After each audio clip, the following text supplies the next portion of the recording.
Hello, everybody, and welcome to episode 6 of Tides of Death. How are you guys doing today?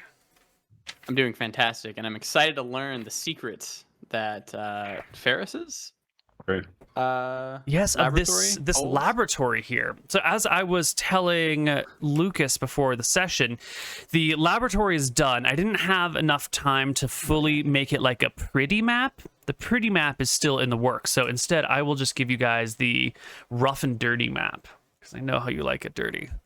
As long as you've got the magic items and the loot written down, Neil, and we'll I do. True, yeah, Nick. it's really easy to have written down because it's just the one thing.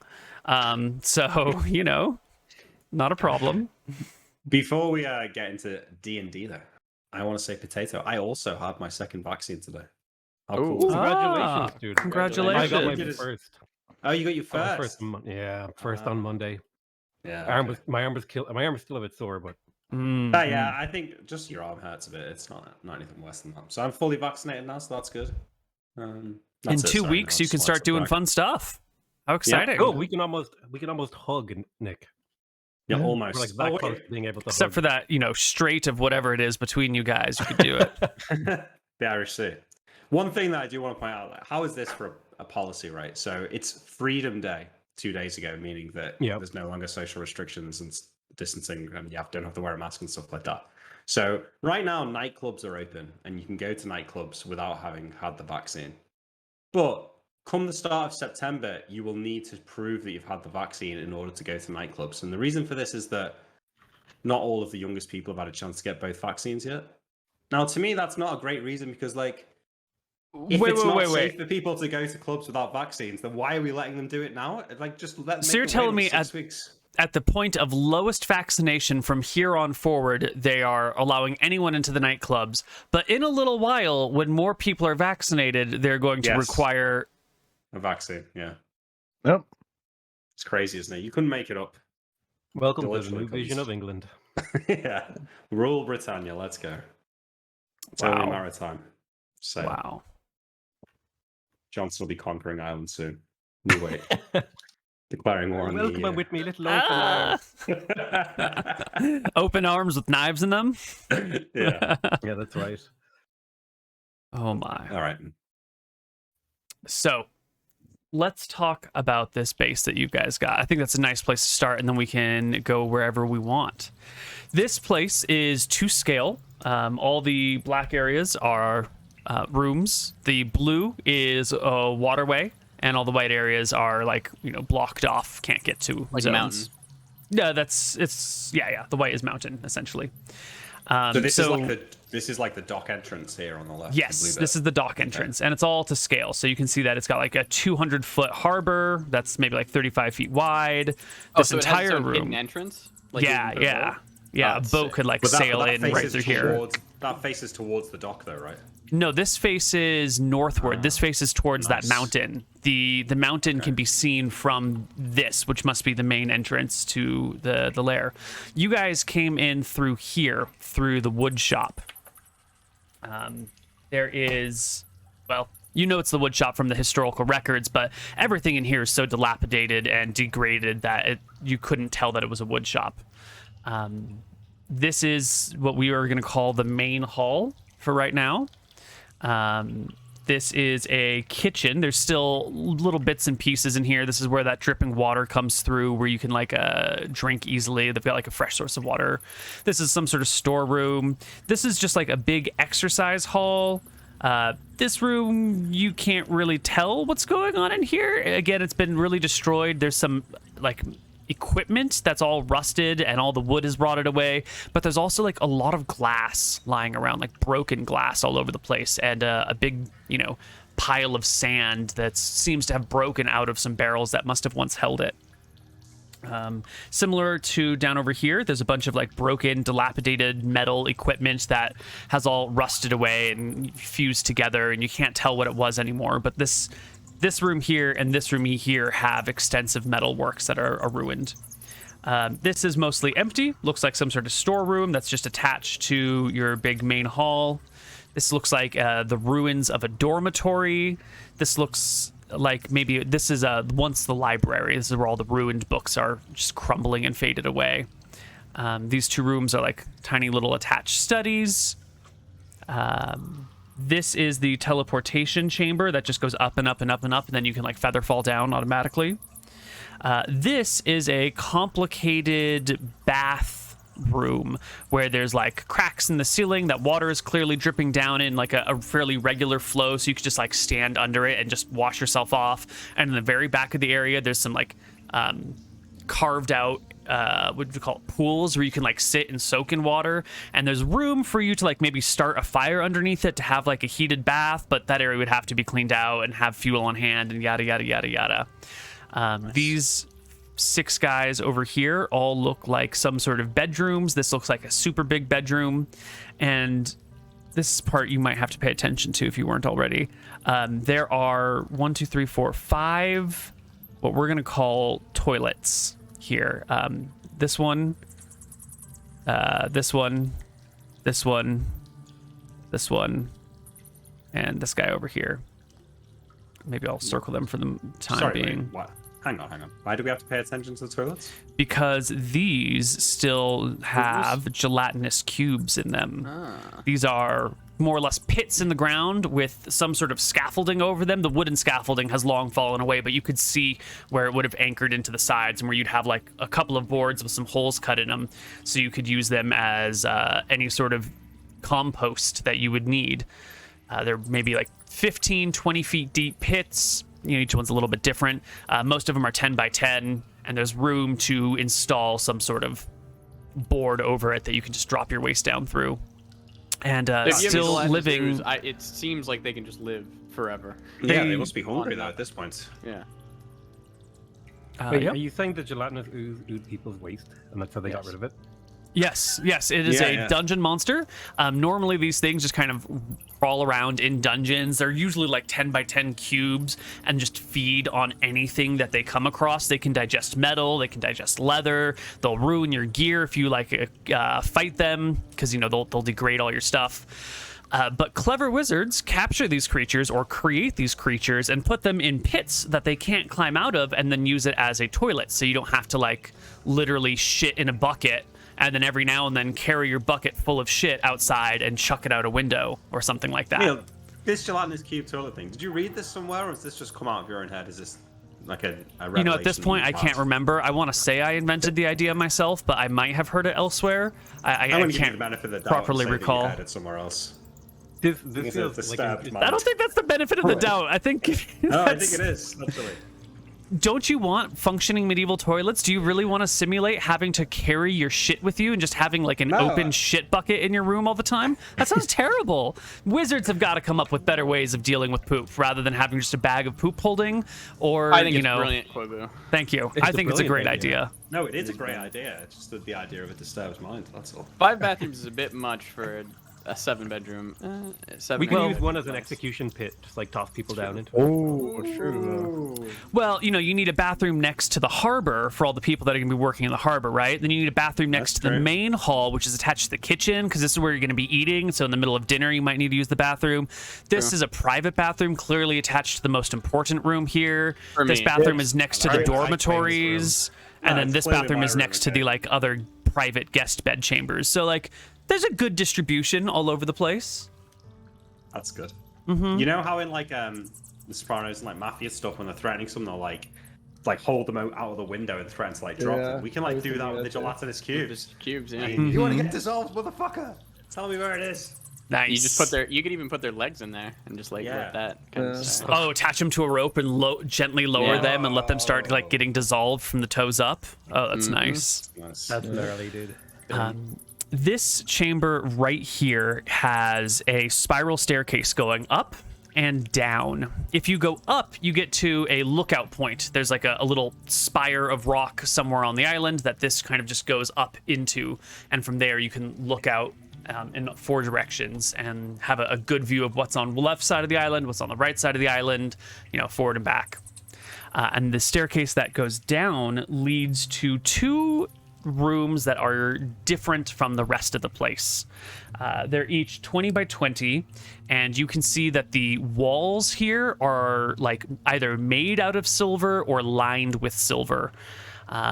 Just like thick, or I guess you can't tell how thick it is, but silver plating on the ground, the ceiling, and the floors. You know that you can roll a. Your master would have had a silver lined box. So you're probably familiar with what this concept is. But for the rest of you, this room just has silver all over it, and you could chip it off and take it home. They're both of them. What would I know that is? Unscribable room? Or? Yeah, you will block silver and lead, especially when lining a room like this, can block the passage of certain spells. Detection spells are usually difficult to get through these things. If you've got like a beacon on something, it might not travel through lead or silver, depending on whatever's. Locate persons usually don't go through that sort of stuff. Some stuff does go through. It's kind of a crapshoot, but it's the cheap version of blocking scrying. So I would think that I might be able to, we could round up beaconed objects from the White Prince, bring them here into the silver room, and I would assume that it probably couldn't be detected. Maybe. You probably want to test it before you rely on it. Yeah, for sure. Okay. Yeah. Was the set of drums, were they in one of these silvered rooms? Yes, the set of drums was in one silvered room, kind of by itself. The other room had some broken equipment, some rotted away tables, clearly the remains of some parchment, some broken glasses. It looked more like some sort of laboratory of some kind. Not enough glassware to be properly like a alchemical laboratory, but some sort of workshop. And that is well down into the earth, and then the lookout is well above. And this, for now at least, is your base. Your home. This is sick, yeah. Until someone else finds it. Like? This feels like getting that base in XCOM that you have to fix up, Oh, yeah. You have all the rooms. Yeah, you got your launch pad and stuff. So I don't suppose there's a ship in the harbor, is there? No. Unfortunate. What level spell is to do the illusions that are real? The demi-shadow illusions that are that the reveal spell breaks. Oh, it's a level 4 spell, you said? Yeah, regular illusionary walls are a level 4. Okay. I think. I was just curious because I feel like in the future we're gonna want to put extra walls up or some shit. I don't know. Yeah. So maybe we are all in the main hall. Maybe there's an old wooden table that we've dusted off. And we've dumped all our stuff around there, and maybe that's where we're all standing around after having split off looting the place. Mm-hmm. And we've all come back empty-handed, apart from Nilrim, who's found these drums, right? Yeah. Mm-hmm. Neil, real quick, I still had a non-weapon proficiency to give myself from last time. I wanted to take carpentry. Excellent. That is a great one to take. Do I add this somewhere on my character sheet? Yeah, under the skills tab, there's a non-weapon proficiencies thing. Yeah, I found it. I can just keep mine spare, Neil. How fast and loose are we playing with the idea of just taking these as and when I want to use them? Yeah, we'll need some RP involved with acquisition. So for carpentry, for example, all ships need some level of carpenter or cooper, someone who would keep barrel. So it's not unreasonable that that Archie would have learned some sort of barrel keeping or some sort of woodworking as an apprentice in that position on a ship somewhere. So that makes sense. We can just add it in. But if you wanted to take griffin riding, we'd have to you'd have to get yourself a griffin at the very least. Hang on a second. That's legit, right? There are griffins here. Yeah, sure. There's griffins in the world. All right, I'm saving it for griffin riding. I'm saving it. That's it. Got him to never use his slots. Awesome. Yeah. I mean, airplanes did win the naval war, right? So we Exactly, get Griffin riders. Mate, imagine you trying to board a ship, and next thing a guy in a griffin takes off from it. Didn't Neil literally say that there's aircraft carriers with griffins on them in this world? That is Yes. badass. Yes. There are 3 of them. Oh, Okay, I think we were planning on staying here for a week or 2. I think you guys were going to eat the lizard and rest here for a while. Chill. Yeah. And I believe that I was going to learn some spells as well. But what do you guys want to do? Did we already roleplay finding the drums? Yes. Yes. Yes, I think so. We did. Well, I say we're gathered around this table, right? I mean, I'm still wounded. I think we can hide out here for at least a few days, maybe a week. Not sure how long that lizard's going to last us. But now that we've found this place, I'm starting to think that maybe keeping Lady Nightingale on our side might not be a bad idea. If we're going to be returning to this place in the future, it might be worth making her think that we're still her friend. Archie will seems kind of reasonable. clench his fists. Although I would say this, I'd like to be able to betray her at some point in the future. She has... Very much so. She Absolutely, nearly killed Captain. me. No, I agree. I'm with you. She's not our friend, but I think it benefits us to make her think that we're still her friend. We don't want... If anything we can do to empower her at the expense of the other one so that the White Prince can stay away from this island, the better for us. Be ashamed to have to abandon this place after looking for it for so long. She's not our friend yet, but she's also not our enemy. I don't think it would be... Obviously, it doesn't sound like you're doing this, but it would be wise to keep her friendly and as a friend, and I think we can nurture this relationship into something more in the future. Yeah. I'm not gonna lie. If I'm gonna have to be friendly towards her, I'm gonna need some sort of promise that at some point I'm gonna be able to cave her face in with my fists. So I understand, Archie. Don't worry. I'll keep your time with her to a minimum. For now, at least, until she needs caving in. We need to decide whether we're going to just steal her ship or whether we're going to try and send one of us off to speak to her, tell her where we've buried the treasure. And Didn't we already tell her? No. I don't think we ever made it. No, I don't think we made it back. Yeah. So I don't think we can just take the ship. I think we'll need to at least tell her that we got the treasure and we're alive and we're taking the ship. Why don't we just take the ship? We don't speak to her because it's going to be incredibly hard to get into town. I think that'd be way too risky. And when we get to our next island or somewhere else, we could just send a message, a coded message to her, kind of explaining what happened in brief. We know who she is. We know what island she is. We know that she's a Lady Nightingale. It should be able to do pigeon transfer or something pretty easily, no? Well, I think a face-to-face meeting at this time is a bit much. Okay. Second problem. Let's say we can get onto the ship without being seen. The four of us get the drums in place and get moving. We're going to have to be careful of the White Prince's ship right next door. The men on it are always there. If they see us leaving, they'll be chasing us straight away. We need to find some way to stop them chasing us, sabotage their ship, or do something so we can get away cleanly when the time's right. Well, there's usually things like fire, sabotage, cutting the ropes, the sails, anything like that I think we could pull off. I mean, if we're able to steal a ship, I think we can sabotage another. Yeah, but that other ship's not going to have anyone on it, whereas the White Prince's ship's going to have guards on there. Getting on board to burn sails might not be that easy. You can cast darkness, correct? Yeah, I can. And I can cast it on objects, so maybe some kind of object we can throw at the And ship. it'll float? Get it to stick. Yeah, I think so. What if we did that, Captain? Wait, what if we did what, sir? So we take multiple darkness stones.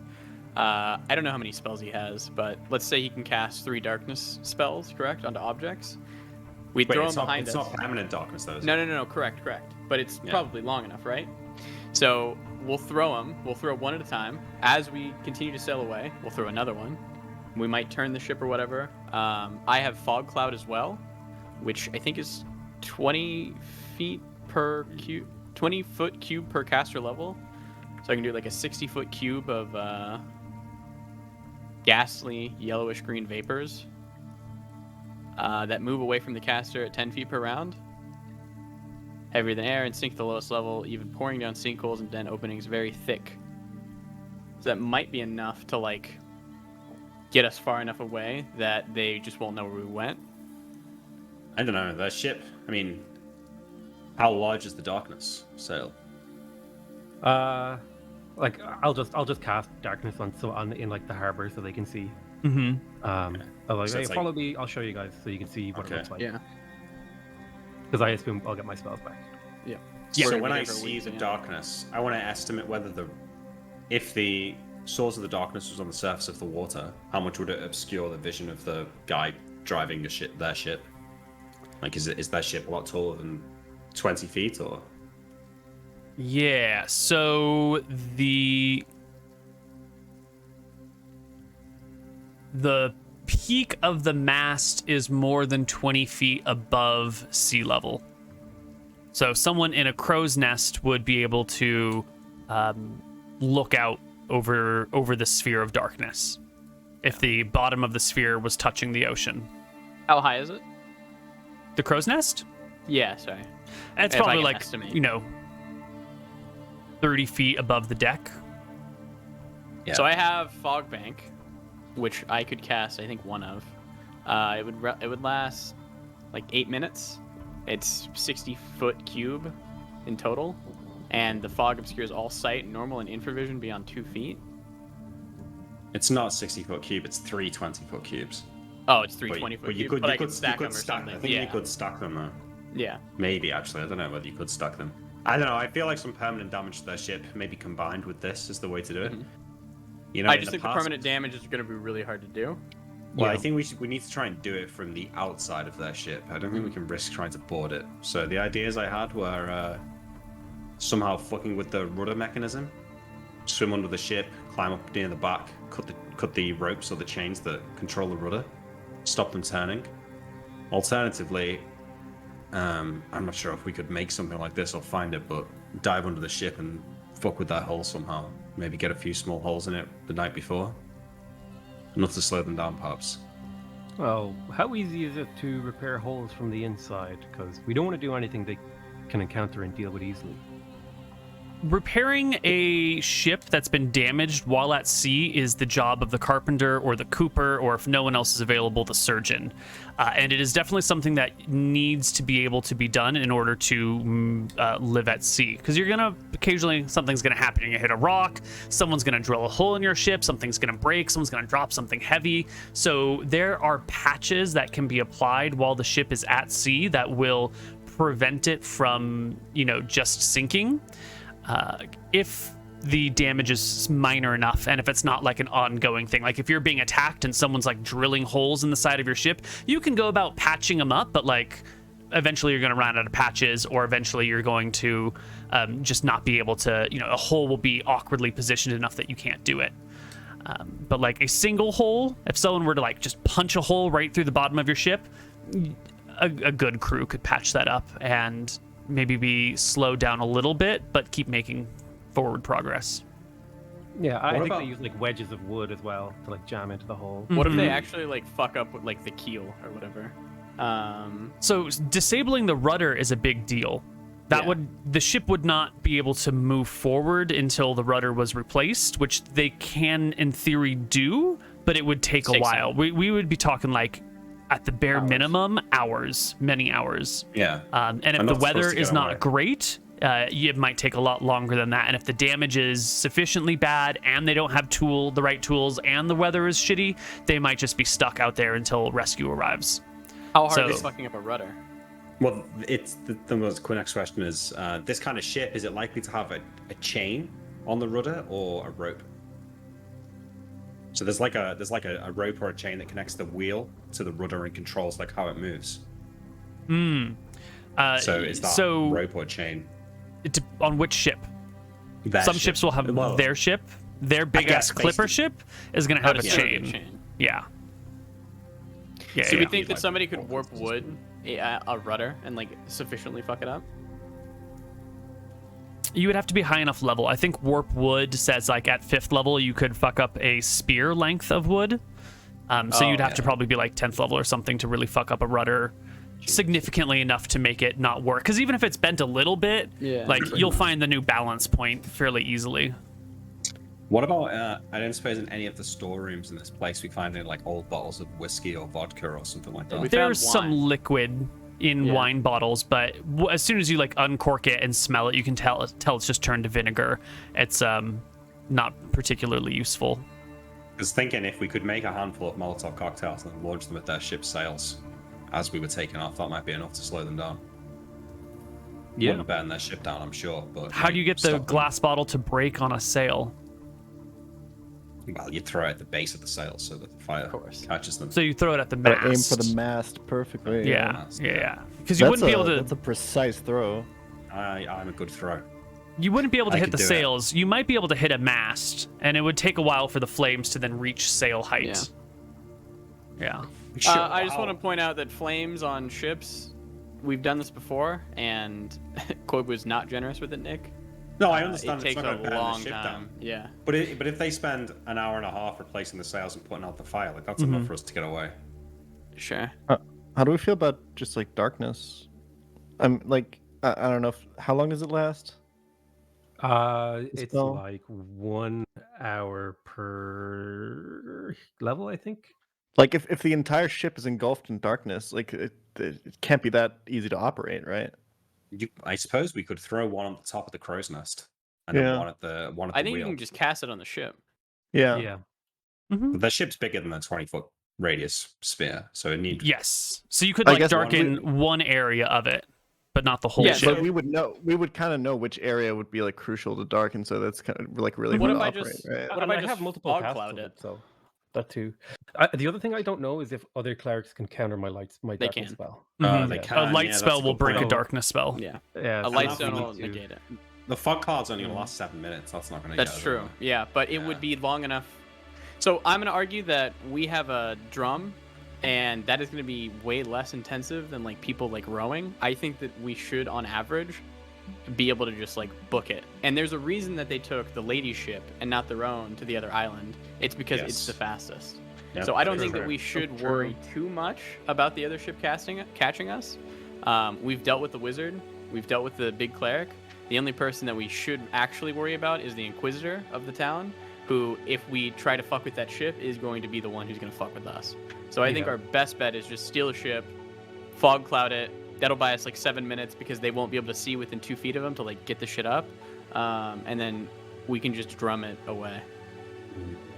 Well, then I think the biggest challenge we have is subduing the crew of the lady's ship and getting the drum onto it. I don't even know if she has a crew on. I don't think she has a crew on there now. Or you whatever can White Princess crew is on it. you Well, it can might be just head out and actually literally look out at it right now. You can see it from the wood shop floating in the water, and it appears there are 3 people aboard the long ship. That's easy. That's fine. Archie can deal with them. We'll get the ship moving. Exactly. Right? We'll throw them overboard in the dock. Somebody will save them. We'll be fine. Cool. I mean, if you had Everybody people has around, full you could armor get cast them on them. down. Just heads up. Okay. Okay. All right I'll then. So I bless guess you more we. leather if you need. I guess we just chill out and then we try and come up with a plan to get from here to their ship. I mean, I suppose we just go at night in the rowboat. I think we can go at night in the rowboat. I could do the fog thing. Well, you guys are waiting for a couple of weeks, right, to heal up? I mean, At least a week. Yeah, at least 1 week, yeah. Okay, so the conditions on the ground will have changed by the time a week passes. So let's not spend a bunch of time planning something out quite yet. Is there anything you want to do during the downtime that you're here? I want to research. What do you want to research? I don't think research is the right answer. I want to learn a spell. Okay. Or right That makes thing. way more sense, yeah. Yeah. It's going to be continual light, I believe. You have the spell book of I do, that Peros. Peros, yes. So you can learn these spells. Continual light is learnable. You have a minus 15% chance because of your specialization. Yeah. So your total chance to learn 75% chance, is yeah. 70. Real quick, how long does Entangle last? Wow. Ooh, not quite today, buddy. I think like half an hour. Could you entangle the rudder? No, because there's no grass. We'd have to or throw, like, vines. seaweed Well, no, hang on. If there was like some large kelp down there, maybe you could. If there was kelp reaching all the way up to the base of the ship, then Entangle would probably work on the rudder. But the rudder would have to be like in and amongst kelp already. Yeah. Okay. And I'm going to be here a while, Koibu, right? You will be here. That's You guys are here for a week, 2d2? yes. That's 2d2. I'm One also going to turn, try I think, Wizard is Lock. 10 minutes. So that would give us a 10-minute chance. Did you fail me? I mean, you can try it, right? Like if there might that's just be not it. enough kelp. Yeah, maybe. There you That's go. a fail, too. That's a fail too. Oh, What was the second one? sucks, man. That was Wizard Lock. Okay. Hey, Oh, and then 2d2. how much HP do you have? Like 9. Oh shit.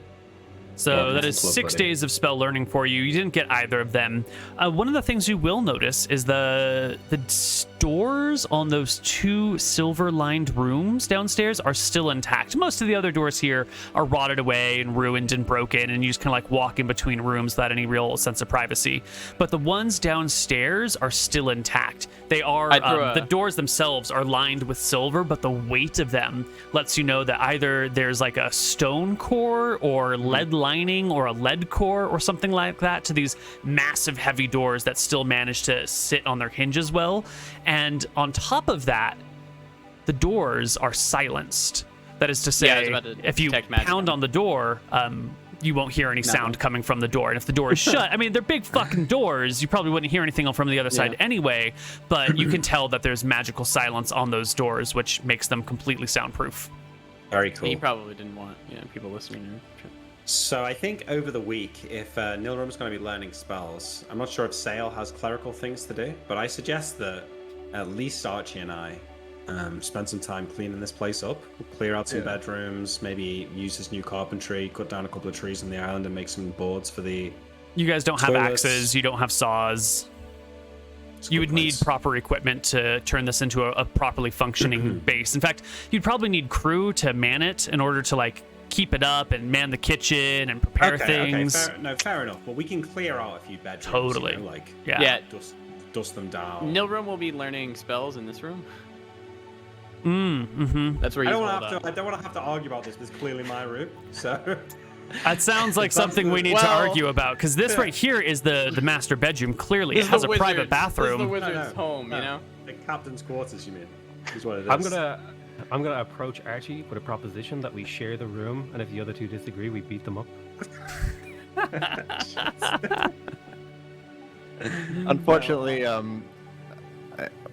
listen, on a ship, that's right. Captain's choice. Captain gets the best quarters. That's right. It'll be the same here. That is the argument that I will make. On a ship, John Winters, you will have the best room. However, this is a wizard's laboratory. This is the room for the wizard. The laboratory is clearly downstairs with all the silver on the walls in the room. That's the Clearly, laboratory. this whole place is the laboratory. And this is Captain's quarters. If you've got a problem with it, you can take it up with Archie. All right, we've already decided. I won't be using the bongos. You want to go right now? I'll play you for it in a game of dice, Captain. It was a good campaign, everyone. I really enjoyed it up till now. I'll see you guys with new characters next week. Everybody roll initiative. Will you leave it to chance, Captain? No, I won't leave it to chance. It's not how these things work. You can can go back to researching. You can get both those large rooms down there. Sounds like you're a coward, Captain. You won't gamble on the dice. Come on, Captain. A little bit of gambling. I've got nothing to win. It's already mine. I don't know. I feel like I've put in as much work as you in this party. I feel like I deserve a chance at the best room. Yeah. But now we haven't maybe Sale deserves the room as well. All right, I don't appreciate this kind of mutiny on the first day at our new base. If the 3 of us can't decide, maybe we should just give it to Archie. How about that? Okay. I nod. For now, Archie can have it. I'll agree to that. I think he deserves it. He deserves it. Archie, you can have it for now. Archie will nod, knowing full well that he's going to be convinced by you to give it over to you again. Yeah, right. No, I'll let you sleep there for now. It's dusty anyway, Right. once we've cleaned it up. What? Have you guys all healed to full then? If it's been 6 a week. days. Oh, We yeah, get 2 HP a day? Yeah, I'm full healed. I just don't know what your HP is. I needed 6, so if we do get 2 HP a day, then that's enough. It's 6 days anyway, so it's enough. I'll spend most of my time, I'll probably spend the first couple of days just like searching it, seeing if there's any like murals or any hints or any like references to like undersea creatures of some kind that may have magical powers. Like the library is useless. It falls apart in your hands. These books are thousands of years old, left in a humid environment. They're moldy. It's a mess. Yeah. That's a good point, though. If I see Sale doing this, maybe on the walls there's some sort of murals or something like that. Maybe we can, if we clean the dust off the walls, perhaps. Yeah, you can clean the dust off the walls, and there you will come across a portrait in the library of a man wearing red robes, no hat, long brown hair that's pulled back behind him in a ponytail, but he's like, his head is 3/4 turned, so you can see the ponytail coming off his back area. These are no idea who he is, but he's there. Super famous wizards, right? You've never heard of these people? Oh, I haven't heard of these people either. Okay. No. Well, I think me and Sale find this. Sale, what do you think? You reckon this is Leomund or Ferris, or one of these two? I have absolutely no idea. But I mean, if you have a portrait that's lasted however long this place has been here, you must have been an important guy. Maybe it's a magic portrait. Does the portrait move, Harry Potter? No. It doesn't, but it's also like a plaque on it? No, there's no plaque, but it's clearly some sort of painting on the on a canvas, or no, actually just on the wall itself, and like the paint is clearly chipped away and cracked and like peeling off. It's okay, wait. Sale, watch this. All right, they think they can trick me. No chance. I lift the portrait off the wall and they'll unlock the safe behind it. Come on, I know it. It's painted on the walls. It's not on. It's not a hanging portrait. Sorry. Just peel this artifact of art off the wall. I go and try Captain, and take what are you off. doing? Sorry, I got confused. I thought it was. I don't know what I thought. This painting could be worth thousands of gold in the right hands. Perhaps, yeah. Maybe we should peel off. I think we should get like someone who's an expert in this kind of thing. You don't need expertise to know you can't peel paint off a wall and then have it be intact and sell it. Bullshit, because what's that guy, that street artist, Banksy? Yeah. They did that with one of his paintings. They peeled it off a wall and sold it for 300 grand. Did they peel it off a wall or did they take the wall? What if we just sold the entire base? We could make so much money. That's true. I mean, although that kind of transaction would be like someone dying after that transaction. Yeah, we just have to find someone who's very interested in having a base close to this island. That's also a wizard and who can cast spells that you need to access the base. Yeah. True. Maybe Like maybe me. we're actually the people that this is the most valuable to. You could sell it to the White Prince. I'm sure he would have a use for it. Yeah. Maybe we don't give it to Order Hitler and give it to someone else instead. Well, yeah. I just try and clean up a few of the bedrooms, Neil, so that people have places to sit Totally. and sleep. And then that's what I do with my time. Yeah, and you can gather some loose debris from the outside to try and make something passable as like a comfortable bed, since there's no proper furniture here. And yeah, looks like Nilrum tries to learn some spells. Everyone else hangs out, rests, butchers giant lizards, investigates the place, gets a feel for where everything is and how it all functions and operates. You know that you won't be able to exit and enter without Nilrum to open the door for you, to sort of like create an opening. So you have to be a little careful for your getting around. Nilrum's needed around here, is what Koibu's trying to say. It is a magic wizard base. Respect. Yeah. Yeah. We need a wand of reveal door immediately. Could I theoretically? Can they walk out like right now? Yes, you can exit, but you can't come back in. It's so like a one-way. Pick someone up and like drag them out if I wanted to. Yeah. If you could drag someone out, you could like essentially kick them out without them being able to return. That's pretty cool. In fact, on that point, I have added some boxes to a couple of rooms. Those are the transparent areas where you can exit, or if you have the reveal spell, enter. Okay. Awesome. So, there's one right where the ship is, there's two on the south side, there's one in that room with the broken glass, and then there are two in that top left room. Is there one up going there. up to the top? You said there's like a place there's like a lookout tower via this room right here. Like the patio outside where it looked like it was for entertaining people.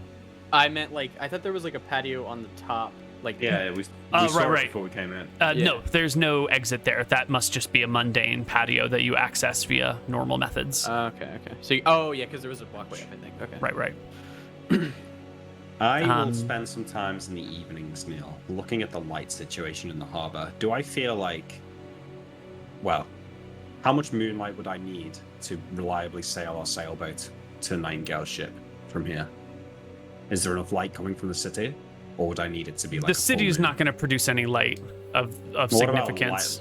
Light on the other guy's ship, on the White Prince's ship, would be enough maybe to guide us towards where we're trying to go. If there's even one light in the middle of a night, you will guide you to that ship, no problem. So usually they won't leave lights on the ship all night long, but in the evening, it's possible that there will be some lights on it. But mostly people, go to bed at night. Depends how safe the harbor is. I assume there's no things that you need to dodge. Well, this brings us to the next point. Nighttime and lights in the sea. Whenever it is that you guys do go to gaze out over at the harbor, at the ocean, at Port Ferris, beyond, at nighttime, you will see in just a little bit off of the harbor of Port Ferris, there are lights under the water.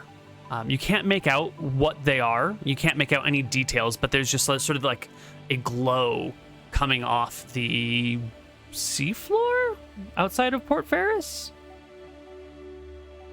And it's there every single night. You seen that, Nilra? What do you think that is? Some sort of magic? Oh, you want an Arcana check is what you're telling me? Magic lighthouse? Would I have any idea, Koibu? There's lights under the ocean. Yeah. Lights under the ocean. Does it look like really deep down, or is it just kind of like near the surface? It's definitely not near the surface. You can't tell if it's like at the sea floor or if it's above the sea floor. You'd need to be closer to really get a good view. But it's not on the surface. It could just be, normally use a big word, bioluminescent algae, Captain. I guess so, yeah. Never seen anything like that before. How are we going to steal the ship? They know thieves are coming, right? Mm-hmm. But they don't know that we're planning to take Nightingale's ship. That's true. It's true. I say we do it during the night. Nighttime crazy seems like idea. the best time. Yeah. How are we going to row over there? We have our rowboat, yeah? Yeah, we saw the rowboats, yeah. Well, Yeah. I think I wouldn't have any problem rowing the boat. When I if you beat need the me ready with drums, something. does it make like a loud noise, Koibu? Yeah, it sounds like drums. Okay, so if I'm like rowing with the drums, people are obviously gonna hear it. They'll at some hear point. distant drums. Okay. are the specters that steer the ship, do they like glow in the dark at all? They give off a small amount, like probably not enough that you could see from a great distance, but if you're near them in the dark, you would see them. So I would say they give off a very faint amount of light. If you were... Would it be... Yeah, so if someone's like standing on a ship and you guys are rowing towards them, if your ship were otherwise darkened and didn't have any sources of light, they would be able to see you from... I would make them roll a perception check, but in theory, at like 100 feet would be when they could, in theory, first notice you, somewhere around there. If you had a ship with more specters, the light would be brighter, and in a ship with less specters, the light would be dimmer. Can you explain how the specters look? Are they like bony, or is it like full on flesh? It would be full on flesh, but the detail's not that great. They don't have like clear lines of muscles and individual facial features. It's sort of nondescript, ghostly looking outlines. So, sort of almost like claymen, like they're kind of not fully defined. Yeah, that's a good way of putting it. Does this seem like evil at all? Like, do I feel like maybe this wizard like trapped these souls and now they have to like work for him to like anytime he calls upon it? That's not a bad idea. That might be the situation. Maybe these are literal souls that have been bound to the inside of this drum and they get called out to row when needed. Or maybe it just produces spectral force like an unseen servant. It could be either one. Or maybe some other force of magic at work. How much do you want to know the answer to that question? I think Nilram's like pretty infinitely curious on that one. It would be pretty cool either way. If it was the other one, these are either really evil people or the wizard is super evil, like imprisoning people just to do his bidding. Could go either way. I'm not sure. It's pretty interesting. Just a to learn about. business. Mm-hmm. Yeah. How close is the White Prince's ship to our ship, to Nightingale's ship? Is it a matter of 30 feet, or is it like 200 feet, or? Oh, they're probably like 400 feet between each other. There's a good distance between them. So far enough that they wouldn't see the specters. If you went to the long ship, you probably would not see the specters on the other from the clipper. You probably wouldn't notice a ship moving either. In the middle of the night? From that distance, in the middle of the night, no shot. Yeah. In the middle of the night, you probably wouldn't even be able to see one ship from the other ship, unless the moon happened to be going down right behind one of them, or someone were to light something aboard the ship. I mean, there's a reason we have the expression "ships passing in the night." Right. So maybe discretion is the better part of valor. Yeah, perhaps then. Get in there quietly and out quietly. And we just use the magic, the darkness and the fog, if they do catch on and give chase. Yeah, I like that approach. I feel like we've been very noisy as we've approached many situations here on this island, and maybe our departure should be quiet. Noisy is one way to describe it, so yeah, I'd agree. Things got a little bit out of hand at the top of that mountain. I was thinking more about that time you killed that cleric. Oh, well, that was very quiet, trust me. It may have caused some noise after the fact, but at the time, they were none the wiser. Say, I didn't grab any rope back on land. Anyone got any rope on them? If we need to climb on board this other ship? I did not bring rope with me. Anyone? Archie? Nilram? Using that 18 intelligence there, Nilram, you remember to bring some rope? No. I don't think I have any rope, no. I have bandage. Does the ship have netting down the sides of it? I mean, actually, we do have rope, technically, because we straddled you all and, like, carried you around. I don't know if Koibu would be generous enough to, like, let me have that on my character sheet now, but I made it a point to say, like, when we were dragging you out, I roped him to a bed and then was, like, dragging him. So I don't know if it's going to be, like, a ton You probably of rope, still have the rope. I think 10, 15, 20 feet of rope. Yeah, you would need maybe like 50. 10 feet to go around each person, probably closer to 20 feet to wrap each person, and then you would probably carry the other 30 feet. So I think you've got 2 sets of 50 feet of rope at this point. Okay. That's good. So I think we rowboat to Nightingale's ship. Oh, question. Can you tell us the phases of the moon and where we're at? Yes. Because if we're about to be like in a significantly darker phase in a few days, I was waiting for a moment in the conversation to bring this up. By the time you guys are rested up, it will be Wednesday, the 15th of May. On Saturday, the 18th of May, in 4 days, will be the full moon. So with the amount of moonlight available at this point in time, it's quite possible that a good lookout would see you coming from a solid distance. So there's no reason not to wait a few days. We should wait. Yeah. If you want to wait for the next new moon, that'll be in like 2.5 weeks, and then it'll be as dark as possible. But do we not need some light to be able to navigate? We don't need as dark as possible, I don't think. Okay. I think a nice like medium, so like a week from now, would be fine, probably. Well, a week from now is going to be the same as right now because the full moon is like 4 days out. So it's either you could go now or you could go in like a week and a half or 2 weeks. But anywhere between now and a week from now is going to be pretty much the exact same lighting conditions. I think going now is fine, yeah. Do I feel like the moonlight last night would have been dark enough for us not to be seen? It's not a binary state. It's going to be a roll modified by visibility. So the cloud cover and stuff like that. I'll also and I need reveal to get us out, correct? No, you can walk out. You just need reveal to get in. Okay. I can also fog cloud, which at night it's going to be incredibly hard to see, and fog is normal. Absolutely. A blanket of fog, even with good moonlight, will just look like a dark patch. So but you can blanket enough fog to cover our entire journey. Sorry, wrong one. Koibu can explain this to me. I think so.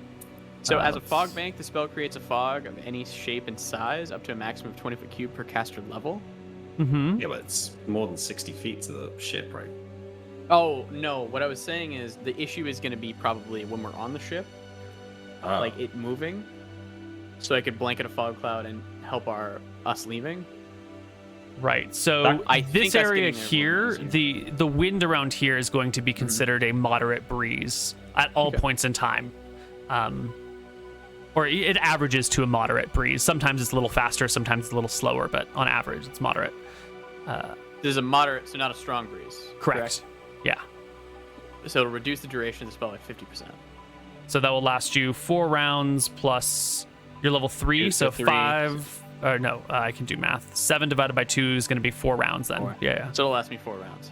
So we'd have 4 minutes of fog cover. Mm-hmm. I've been checking on the lookout over this time. Do I see any little ship rowboats milling around the island?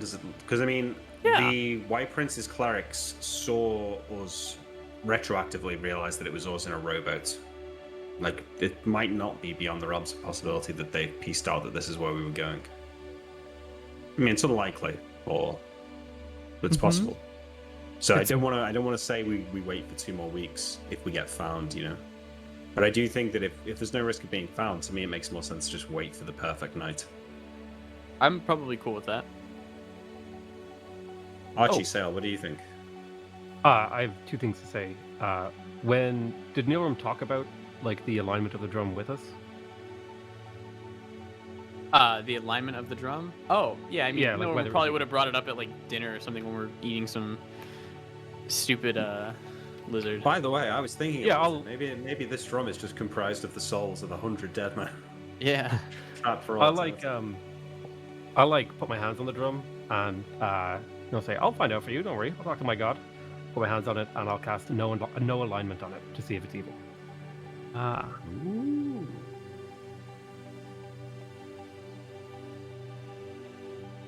Let me just take a quick look at the text of no alignment. Would a magic item have to have a personality to be considered evil? Or can it... I have no Here, I'll post it for you. If it's made up of the souls of dead people who are trapped in that would definitely be an evil thing. Yeah. Makes sense. Read the aura of a creature or aligned objects. Caster must remain stationary and concentrate on the subject for a full round. Yep. So this does not radiate any alignment. This does not appear to be an evil drum. Okay. Question: have there been fireflies flying around on the outside? If I look no. Up okay. Right. What was the other question you wanted? Sorry. Should we go tonight, or should we wait for like 2 weeks when the moon will be less bright and go then?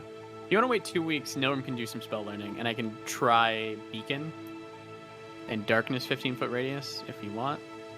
I'm not adverse waiting as long as we're not at risk of getting found. That's the only thing. But I think it's fine. Will we be able to navigate it all if it's super dark? Like, I mean, there's like lights on the shore and stuff, right? Yeah, that's what I was thinking. Maybe some lights on their ship. We know kind of relatively where Nightingale's ship is compared to their ship. Archie's a skilled rower. He probably thinks that he can do that at night, so he'll be in favor of waiting. Yeah, if you guys wait, it'll be really good. My one worry with waiting is that the situation on those ships might change. Maybe more ships come. Maybe one of those ships leaves. That's true. There's we have like a good window here that we should seize if we're worried about that. I mean, we did kill several moderately important members of the White Prince's Order. Sales right, yeah. And we've, killed the nobles' guards and ransacked their house as well. Yeah. Well, you can do your research on the ship once we get going, right, Nilram? That in itself isn't a great reason to wait. Are we allowing ship research, Koibu, in this campaign? Ship research? Yeah, like if I want to research on our ship when we're traveling around. Okay. Not researching ships, but you want to learn on a ship.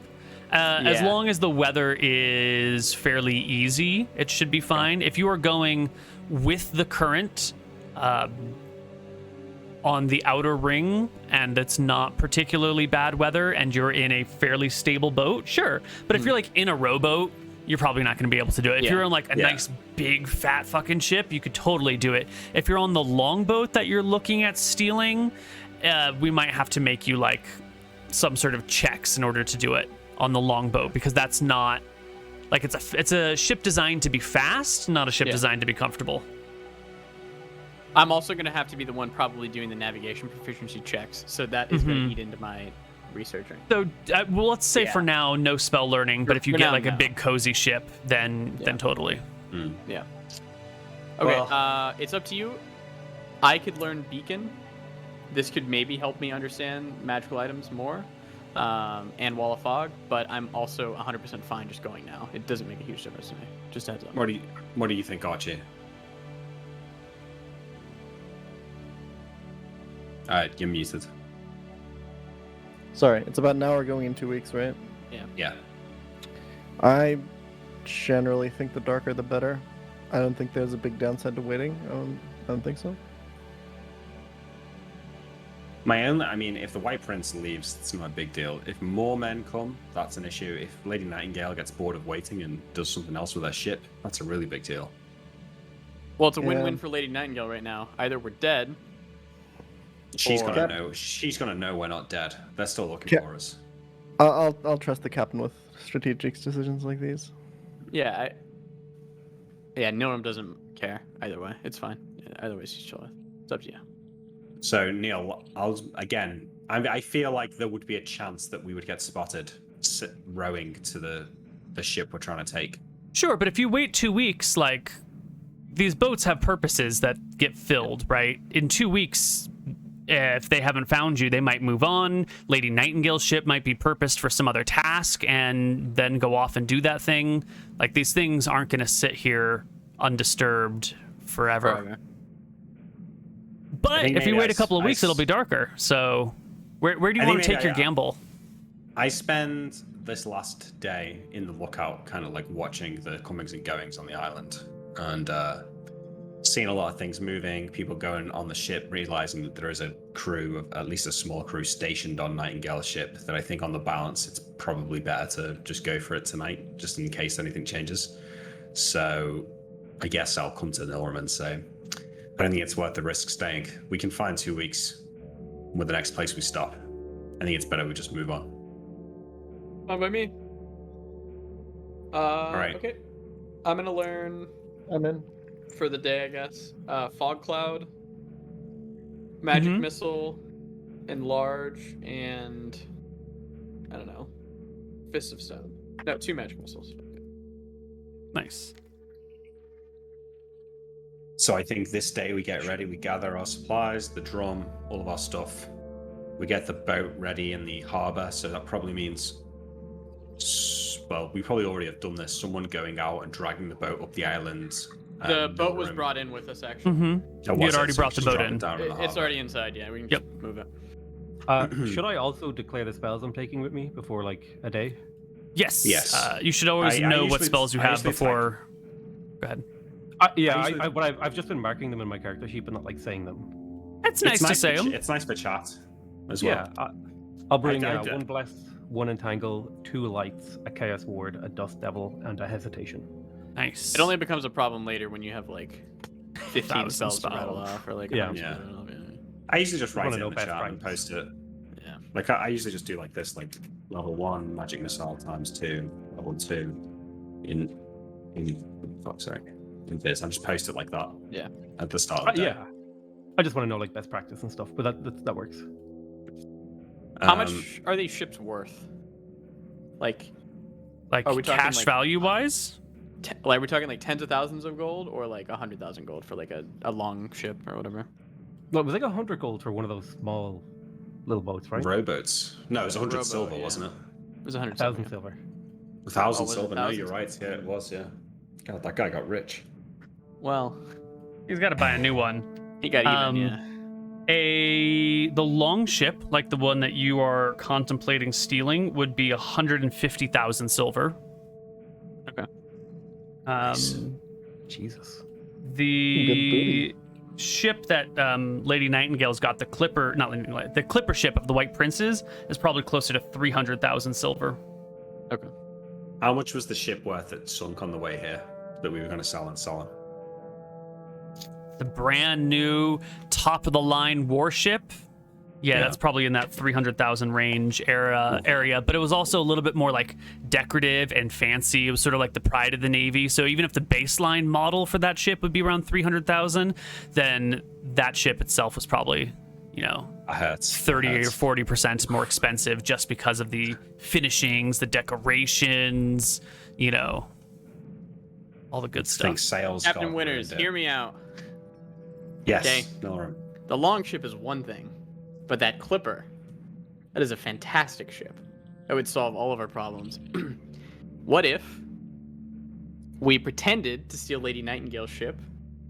We acted like something was wrong, like our whatever we were doing isn't working anymore. Our ship goes dead in the water. They all board us. We board them and just immediately go. And we could sabotage the longship instead. Give them the old switcheroo. Give them the old switcheroo. I don't think they'll board with the entire crew. I don't know. It feels too risky to me. As much as I love your ambition, how many people are even on that clipper? You've We would be seen the finest a sergeant pirates at ever seen. arms and many men on that ship in a defensive position back when you were near Port Ferris. Yeah, No. you're crazy. We're taking the small ship. It's crazy. Yeah. That's fine. We'll get one. We'll get a ship like that one of these days, though. No, don't worry. All I'm saying is that clipper ship is probably fully stocked with food, supplies for the entire journey. Sure it is. Yeah. We put those guys on a rowboat, those 3 men. We have them. You guys have seen Pirates of the Caribbean. This is literally. I've seen parts of the Caribbean. Yeah. We put them on the rowboat. They row over. They're stealing the ship. They're stealing the ship. They're stealing the ship. We get on the new ship. And I always thought it was dumb how they took their entire crew to the other ship and didn't leave anyone on board. Even if they left like 3 people, we'd handle them. Yeah. No, I think it's too risky. We should I agree. stick It's to the pretty plan. risky. Yeah. And we need to leave tonight if we're doing it, so we haven't got time to plan for something else. All right, let's go. I love the plan, but I think too many things have gone wrong for us. Yeah. Although we're all still alive, Sale. It could have gone much worse. You know what? You almost weren't, okay? Twice. Thanks to you, Sale. I'm still here. Okay, well, I we're don't think gonna we need to should push bring our luck. fresh water, right? So we need supplies for this. Ah, shit, okay. We probably should have been gathering water. I'm sure I can make water. You have no on way the of ground. transporting water. Transporting Yeah, that's water a is the big problem. But as Well, Sale just said, but he needs a little bit of fresh water, so we should at least bring like a small beaker or something of fresh water so that there's a can use lot it to of like cast. glass in here. I'm sure that we can find an unbroken one, right?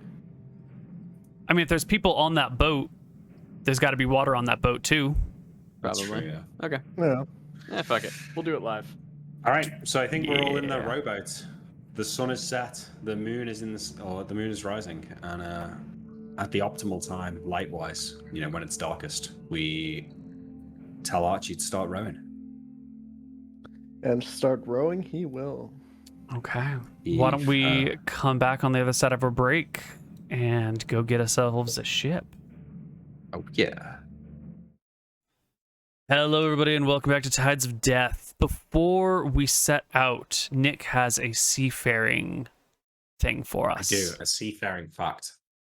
So, when the British first arrived in New England, they saw the pine trees there. The white pine trees were similar to the trees in England, but of a huge magnitude larger than the ones that were in England. The first thing they thought is that these trees are so amazing, they'd be perfect for the masts on ships. So these people would go around the forests in New England and they would draw an arrow on the largest and most healthy of these trees. And it was like the king's arrow. And it basically meant this tree has been marked for the king and no one's allowed to fuck with it under punishment of, I don't know what it would be. Like death. So that they would come back and harvest them later and turn them into these amazing, huge masts for their massive ships. Whoa, that's pretty Yeah. cool. Yeah. What was it called? The King's Arrow? I think that's what it was, yeah. That's so cool. Yeah. Right. Why don't you mark, 5% experience? Yeah, 5-10. Yeah, you give him something like 5 per level.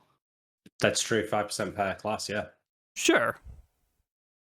That's 5% of your total experience. It's all percentages are beautiful like that. I can't put it all in fighter, can I? No, of course not. Is it 5% of the total XP to level 3, or is it to level 4, or is it the XP from level 3 to level 4? What fighter level are you right now? 3. So 5% of the difference between 3 and 4. So if it takes, how much does it take? Does it take 4,000 to get from 3 to 4? Then you would get 200. Oh, it does. Yeah. Okay. This is gonna scale really well, Nick. Yeah. Yeah. Mm-hmm. We keep those facts in the bank, actually. Yeah. Big scaling. All right. Cool. So yeah, 5% for fighter, 5% for rogue. Fighter, and for rogue, it's 250. Nice. Okay. Cool. We set out in a sailboat to go and kill the 3 people, murder over the 3 people on the ship and steal it. So It is dark. It is nighttime. You guys set out. You go through the main area, come round the corner, and make a beeline for the ships. In the night, you can see a couple lights on still in town. You can see that unearthly glow coming from the water just outside of Port Ferris's harbor. You can see the lights on the clipper ship hanging out in the waterway. You can see just a little bit of light coming from what must be the long ship. Apparently the people there are still using some sort of light to see by for whatever activity. There are a few other boats out here. We're not going to talk about them, but you see them as well. One by one, they will slowly blink out as the crews go to sleep, and you make your way towards the long ship. Let's bring you to another map. You can ignore the one on the left. The one on the left is the clipper. The one on the right Nick, is the long ship. Is trash. It's You're fast. Alright.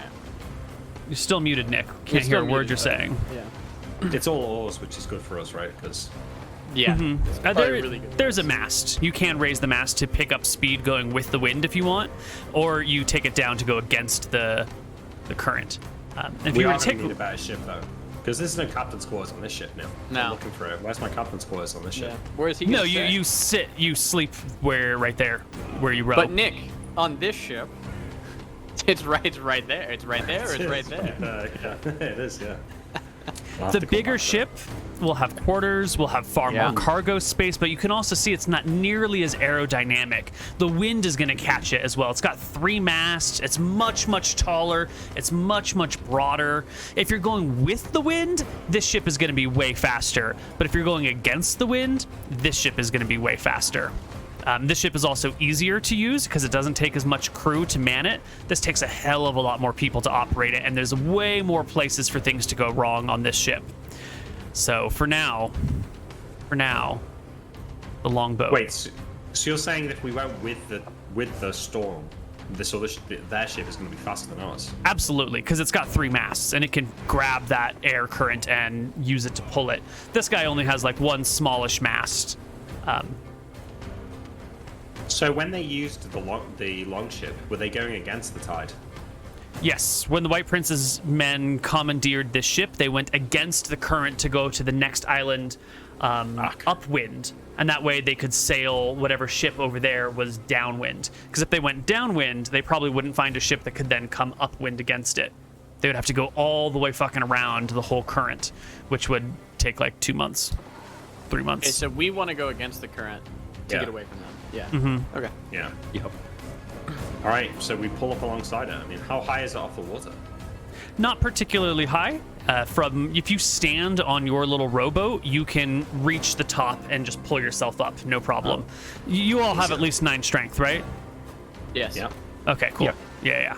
If you had less than 9 strength, we'd have to worry about it. Okay. So you guys pull up alongside the ship in the night.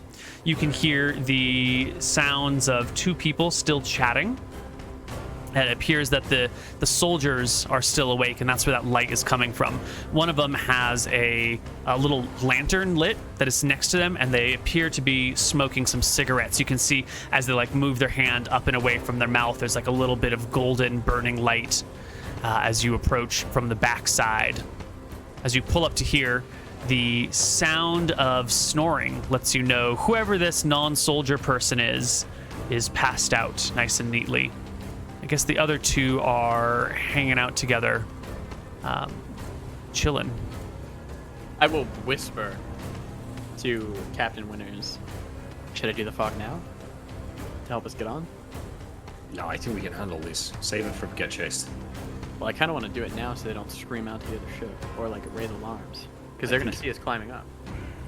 Cast the fog, they'll probably freak out, right? Maybe, yeah. Okay. I, Neil, want to make a leap onto their ship. If we can't, I mean, we can pull in closer, right? I mean, I think we just once we get there, there's no point wasting time. They're gonna notice soon, so I think we'll get going. You arrive at the boat. You reach over to the other side. I enlarge before you board it. What are you doing with this boat? Are you just gonna like let it drift away? No, I think we drag it up if we You're going to drag this one up onto the ship? Okay, so someone's going to need to like tie the two boats together while you're boarding. Who is on tying boat duty? Okay, Is that fine? I think I'll tie it. You guys take the ship. As soon as Archie starts climbing up, I enlarge him. All right. Archie is going to grow. Chaos ward him? Yes. So it looks like Archie's actually at the front of the ship. Yeah. Captain Winters is at the back because he's going to be the last one off and then do the tying, and then Sail and Nilrum like that. All right, Archie. That's our champion, Koibu. Mm-hmm. You grab hold of the side of the ship. You lift yourself up, and immediately the rocking of the boat from your added weight alerts the two guards here, and you grow in size as you reach this point. And this is where we should roll initiative. With Archie on the boat, the other two have just finished casting their spells. Captain Winters has his ropes ready to fasten the ships together. The guards are alerted. It's initiative time. You want me to roll as well, yeah? If you are doing anything, please roll initiative. This is for a new initiative, yeah? Yeah.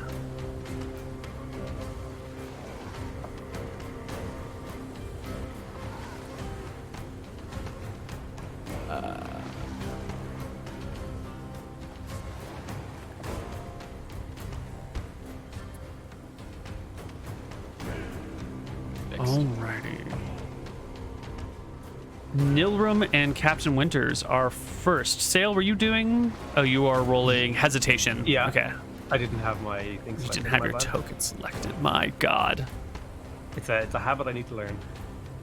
8 damage from a magic missile will fly onto the sleeping guy. He dies instantly. Wait, he might have been worth keeping alive. Too late. He's dead now. Captain Winter. I've already tied one end of my rope to this ship, and then I dive into the water and grab hold of the back of this ship and start tying it to something there. Excellent. That's the best way to do it. Or do I need to do it on the deck? It's probably easier to do it from the deck, but your solution is also workable. No, I'll dive onto the deck now if that makes more sense. Sorry. Yeah. All right. So you're getting ready to get on the ship as soon as the rest of the people in front of you make way. The first guard hops to their feet. Shield not currently equipped, despite the token showing they have one. And coming over down here, seeing Archie silhouetted against the moonlight, and a mutter comes under his breath. Oh my God, it's them! Jonathan, it's them! Oh my God! And he will make one desperate thrust in Archie's direction, trying to maybe he can get Archie. Maybe he's the lucky one. Maybe all it takes is one good blow. And he rolls a 11 to hit you, Archie. Nope. That does not work. No, between your armor spell and your other defenses, you can easily bat the spear aside and take your turn. Whoosh, right hand whizzes over the guy's head. Oh, That's more like it. That'll crack him. Left hand hits him square in the chest. 9 points of damage. The man No, falls more. unconscious. Okay, it's 6 times 1.3, right? Okay. So it's So actually 10 points 10. of damage. 12, 10, 11, something like that. Yeah. Sail. Your turn. But why is it 1.3? Because you've been enlarged. Yeah, Okay. 10% per level, so he's level 3, it's 30%. I guess my hesitation is kind of pointless now because that man both of those men immediately died. But I will, I'll basically like whisper this guy's ear, like magically, and I'll be like making him unsure as what he's supposed to do next, and lower his initiative. What are the words that you use to make him unsure of his actions? I'll be like, run, fight, run, jump out. Yeah. It'll be like all that kind of stuff. Nice. He goes back and forth on what to do.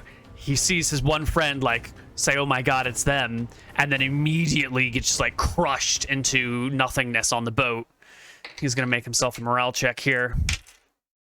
Yeah. Ooh, 9 is actually, I think, a pass, but with the hesitation on him, he's clearly been affected by some sort of spell. He does get a saving throw against it, which he failed anyway. And he will think better of all this shit and back to this end of his boat and take a defensive stance and start yelling as loudly as he can. Help! Help! Shouting across the water for anyone to hear him and come save him. I will speak up. I have movement at the end of the round, right? Yeah, totally. I'll cross over, and I'll speak up. If you stop screaming, we won't kill you. You have my word. If you continue, then I'll pat Archie. My big man here is going to come and tear you limb from limb. His screams immediately stop. Okay. Can I'll wait for Captain Winters, yeah. Yeah, I Can I get on the the- robots. Can I stabilize the guy that Archie mauled? Yes. You can go over and give him... You already have first aid, so you just stabilize him immediately. No check needed. Yep. Done. What about the guy who got magic missile? I look at this guy's body after tying the ropes. Does he look like he's a nobility? No, he does not look like nobility. He looks like a sailor of some kind. And he also looks like he's at... What did you roll for damage? Moon? Yeah, 8? 8. He looks like he's at -7. Probably -8 by now. He's fucked up. He's got like magic missiles in his throat. Does he have calluses on his hands? This man back here? Yeah. Yes, he does. Nice I'm gonna thick kill Kill the calluses. carpenter, you son of a... We I'm could gonna have used start banging the drums, and we're gonna start moving. This Okay. guy's, I guess, coming with us. I mean, Wait. I mean, I'll walk up to this guy. You, down your weapons. He hesitates. He's not sure he trusts you enough yet. You promise? Yeah, you can make it back to shore from here, right? You don't want to leave with us. We're friends of Nightingale's. Tell her we took the boat. Oh, okay. Okay. She knows. She knows. You don't need to die here. Can you swim? Yeah, I could swim. But Alright, then. I nod to the against this side of the boat. current, I don't know. I don't know if I can make it to the mainland.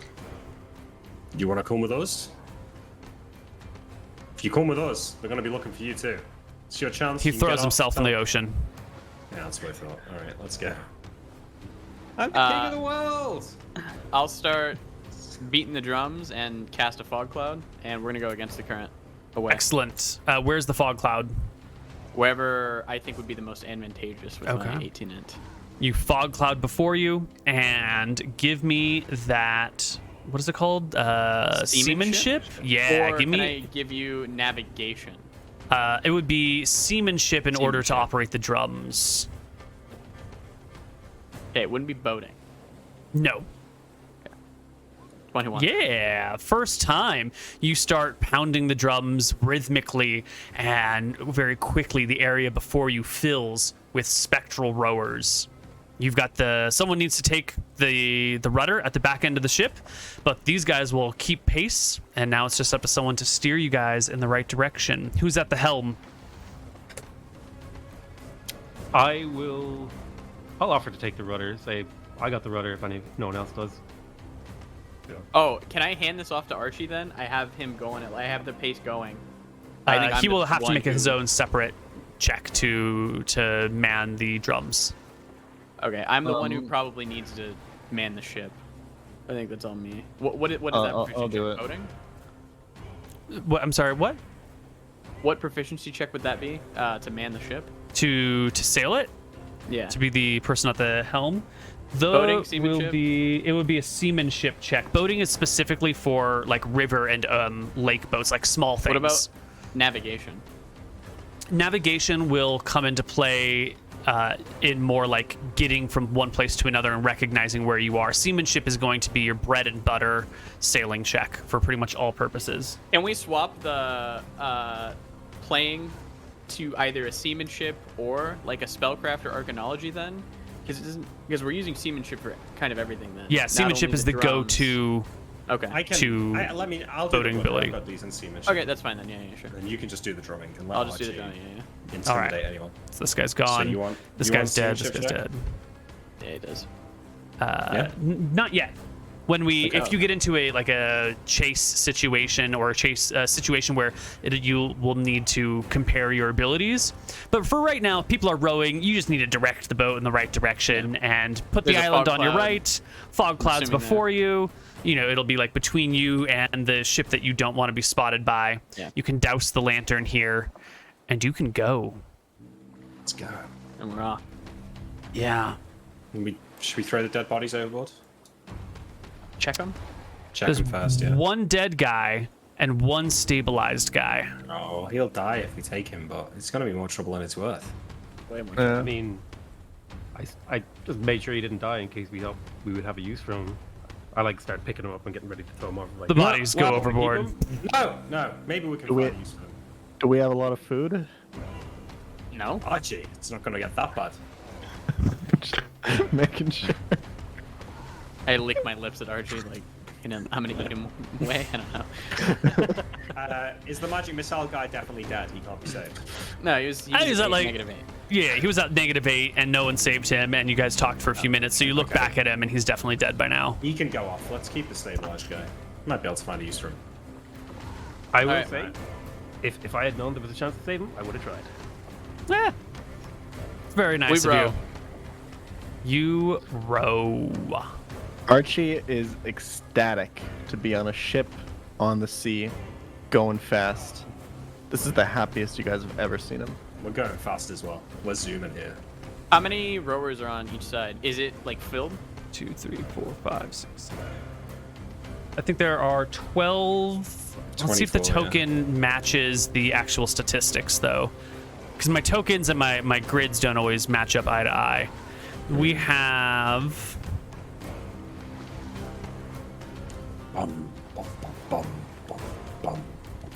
So yeah, there are 12 oars on each side, and you can have them manned with one person, or each oar can be manned by 2 people if you wanted to be much faster, I think. What did the specters do? They count as one person each. I'll have to look at my stuff later. There's one specter on each There's one. one Okay, in cool. each of these things, and you can sort of like pass through them a little bit, but you know the oars are still physical and moving around, so you have to be careful as you walk up and down the ship. I think And- once we actually start going under the power of specters, like, I think probably all of us, it's definitely John, loses his mind a little bit. Like, wow, I can't believe how fast this is working. This is something else. Good job, Milram. I nod. Yeah. That's why I'll be getting the captain's quarters inside the laboratory for all my hard work. Yeah, in the laboratory, exactly. I'm kind of shocked by this. I know Nilram demonstrated it, but I'm kind of absurdly shocked that we got away with this so easily, and that the fact that we're on a ship with ghosts, driving It's it. kind of crazy, yeah. Archie will kind of be looking at the specters a little bit and kind of critiquing their form. Yeah, I'll try He to. doesn't feel like they're doing the best possible job. Mm-hmm. Mm-hmm. I think it's quite funny because John tries to think of everyone he meets, he thinks, how could this person be useful? And usually when he finds someone who's dumb but strong, it's well, he'd be a good rower. But now we don't need Kind rowers of fucks it anymore. up, yeah. So now I need to think of a new use for dumb but strong people. Not that Archie has another use because he can fight, Well, most Archie's of a them can't. fucking murderer. Yeah. He's a maniac. Do these shades have like faces? Like, can I tell them apart? Or No. Nope. Okay. No way. And just sort of like, you ever have a dream and you try and look at people in the dream and they're sort of like a shapeless, faceless person? It's like that. Yeah. Okay. Yeah. All right. You sail against the current, the wind blowing in your face, spray coming up over the bow, landing on you guys as you paddle through the night. I was on a ship when I was young. Do I feel like this is like one of the fastest like crews I've ever seen, or? It is. It's not the fastest you've ever been because you're still presently going against the tide and against the wind. So you're going a little bit slow. But it does have a hell of a lot of spray coming off the bow in your face because you're actually actively going against the winds and the tides. And it's remarkably like consistent. Nice even speed, nice pacing. None of the rowers ever skip a beat. They never tire. You just keep going. And you will row through the night. You will row until dawn breaks and the sun begins to rise in the sky. Do we ever see the other ship giving chase at all? Or? Nope. There's a fog cloud between you guys, and then by the time movement happens on that ship, you're already pretty far away, and it's hard to tell if it's the lantern moving or if it's the ship moving, and then the light goes out, and then it appears again, and then there's too much spray in the way, and then it's just gone. It's just gone. Right. We did it. But dawn eventually comes. Are there any supplies on this boat? There are. There's food, there's water, there are a couple of lanterns, there's some oil, there's some rope, a couple other small supplies, there's oars, there's a few backup oars. There's a small barrel of brandy. Yep. Yeah, I'm gonna immediately crack open a brandy and then start like singing my own made-up sea shanty that like has no rhyming or rhythm. No, perfect. I'll join in with the brandy. I'll join in as well. I just realized, did we leave the chest with all the silver in the lab? I've got 1,000 silver on my character sheets, but I have roughly stopped singing. We can either say that we brought it or we left it. I think maybe it makes sense. As long as I know everyone's got some silver on them, I think it's okay. I know it's in the lab, but I have some money on me. I have 189 silver and 3 gold on me. I think I was still carrying 1,000. Yeah. I mean, do you guys want to have left it, or do you want to bring it? No, I think it makes sense to leave it, right? Okay, cool. There was 4 of us in the rowboat. Taking a big chest full of silver probably would have been hard to get on the ship and etc. We left our hoard in our home base, I guess. Yeah. And we kept the silver we had on us with us? Yeah. Yes. Okay. Cool. Where are we running to? I don't know. The next island, I suppose. Or maybe the one after the next island, since that's where they got the reinforcements from. Do you have a way to get there, Captain? We keep going, right? We go against the tide until we find an island.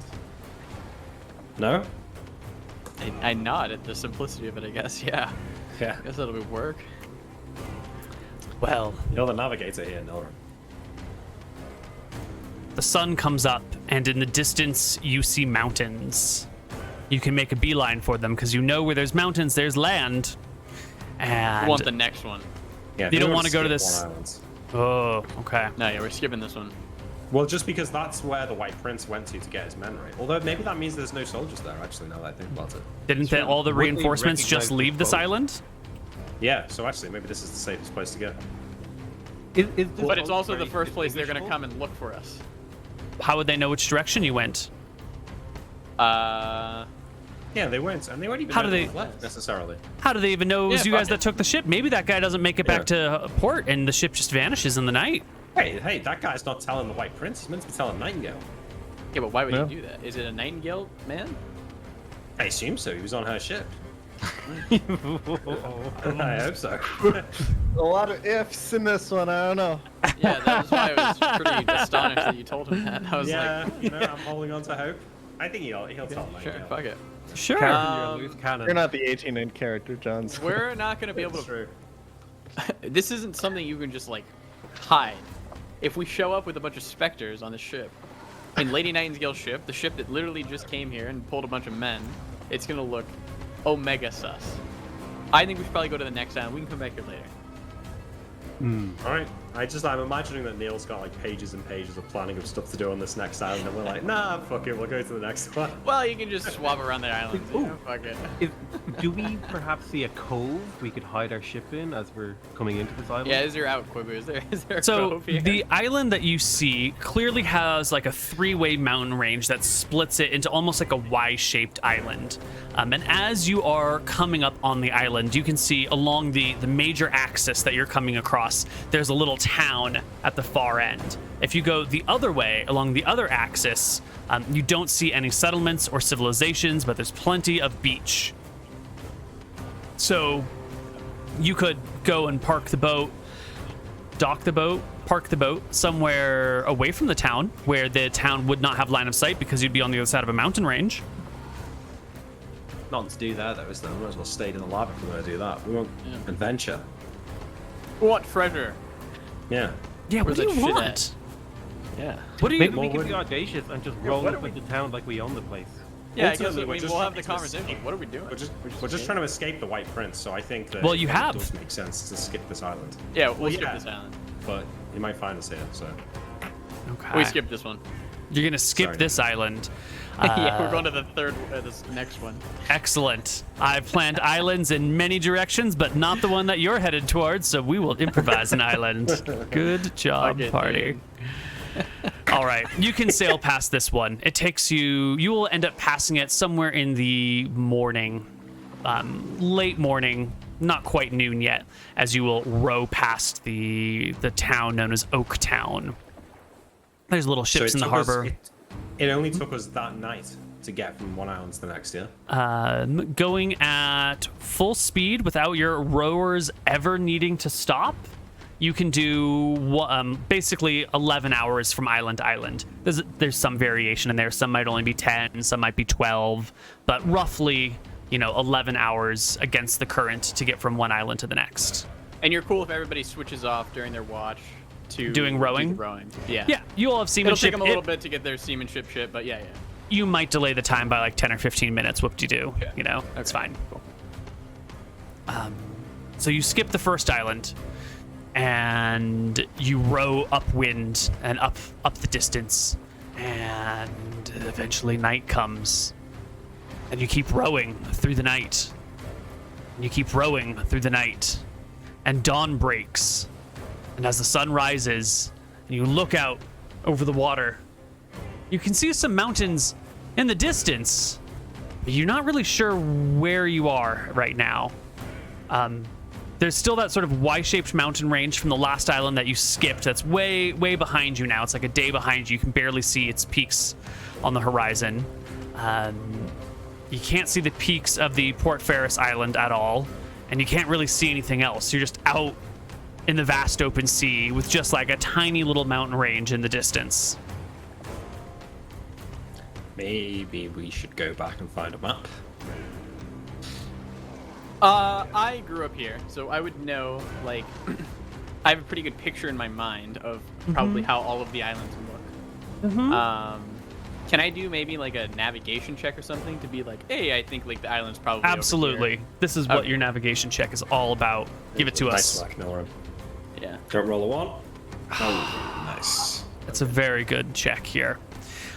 Indeed, you guys just through the night have overshot your angle. The tides come at like a weird turning bit, and they shift slightly, and you must have, instead of passing on the inside of all of these islands where the ports are, you must have kind of like tangented out a little bit, and you're now outside of the outer ring, even further away from everything else. So you need to like come back at a different angle and head in. So quick realignment of everything, and you head back into the rings. Let's see where we're gonna end up now. So this was 1, 2, 3. All right, you make your way south, and by nightfall you can see more mountains on the horizon. You can see an island on the horizon covered in jungle. And you approach. That's what we want. Yeah, okay. Now, at this distance, you can tell that you're going to be reaching the island somewhere in the early morning before you have enough light to see by. which means you're going to be in a position where you might run aground on something. So you're going to have to like stop. Yeah, we'll slow it down then. Yeah, sure. You can slow down. You can wait for the sun to rise. If we just slow the drumming, can we slow the ship? Yeah. Yes. Nice.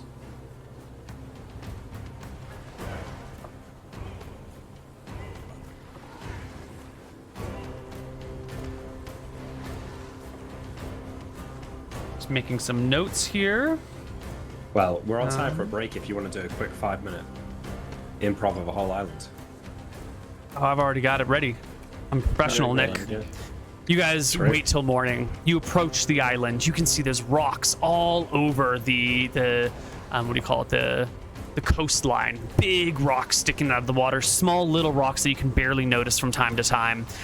Huge jungle covering the whole island. You don't see a port from this angle, but you're also on the outside of the ring now, not on the inside of the ring. So if there's a port town, it's probably on the other side of the island.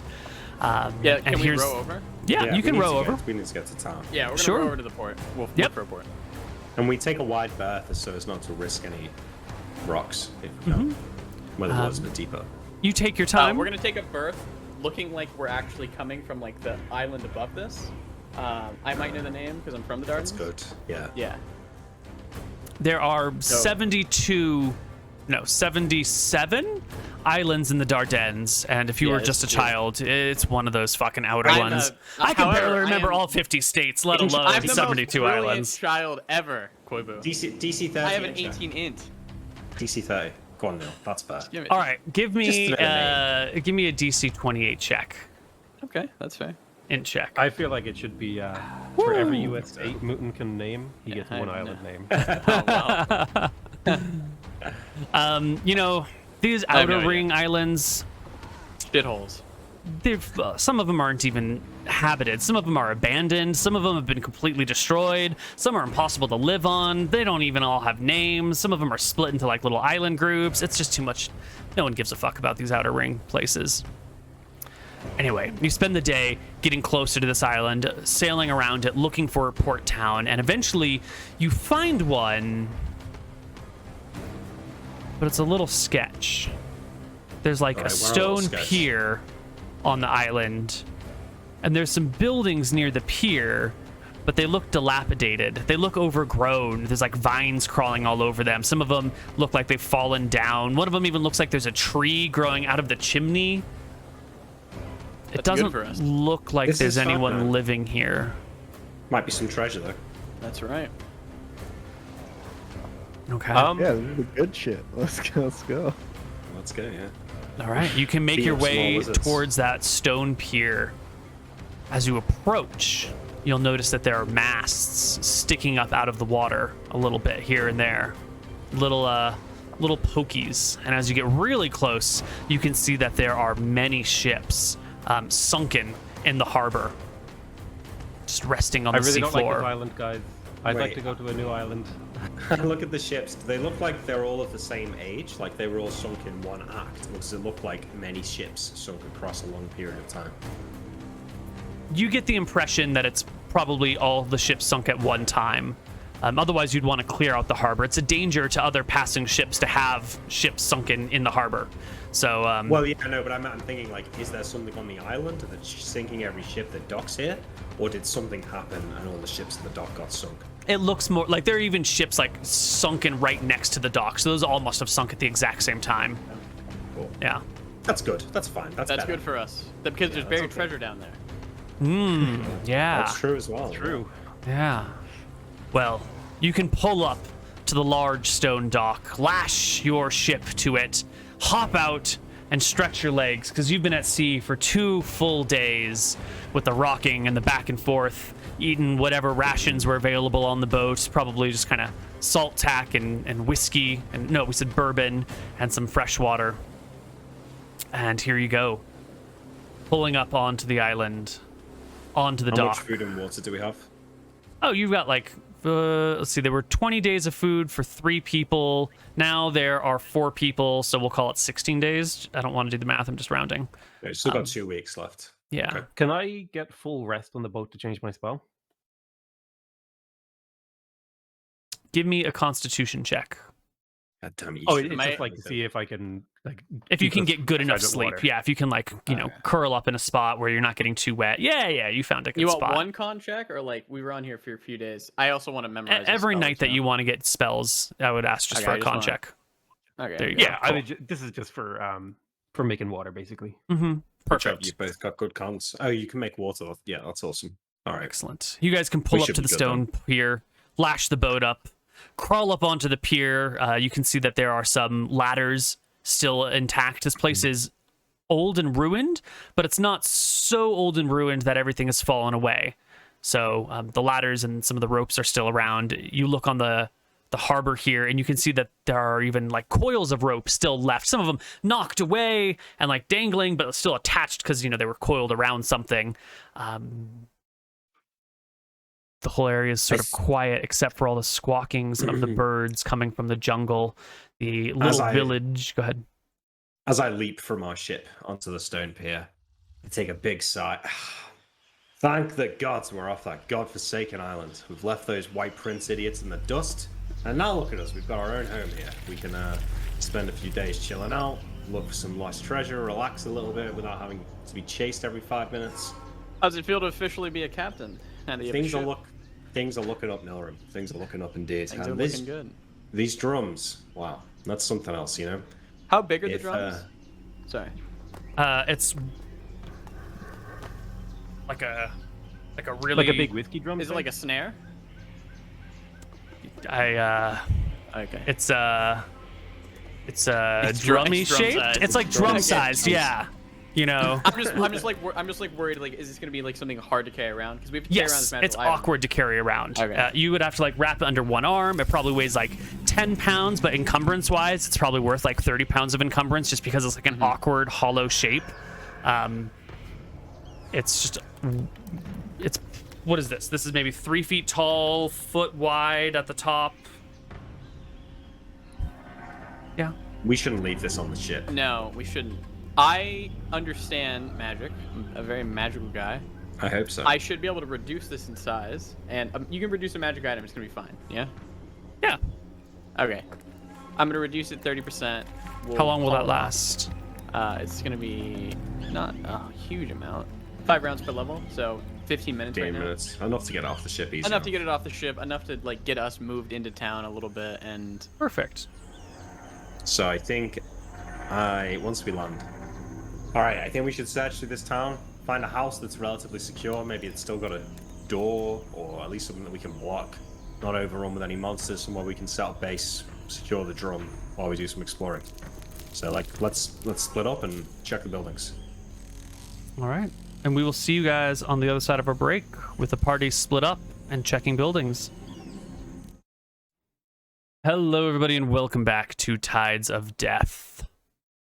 Our party enters the town. And as we said, it is pretty badly damaged. I'm going to bring you to a map. This map has one fatal flaw. It is missing vegetation. So this map plus jungle all over the place, guys. Got it. Is the theater of mind we have to add back in.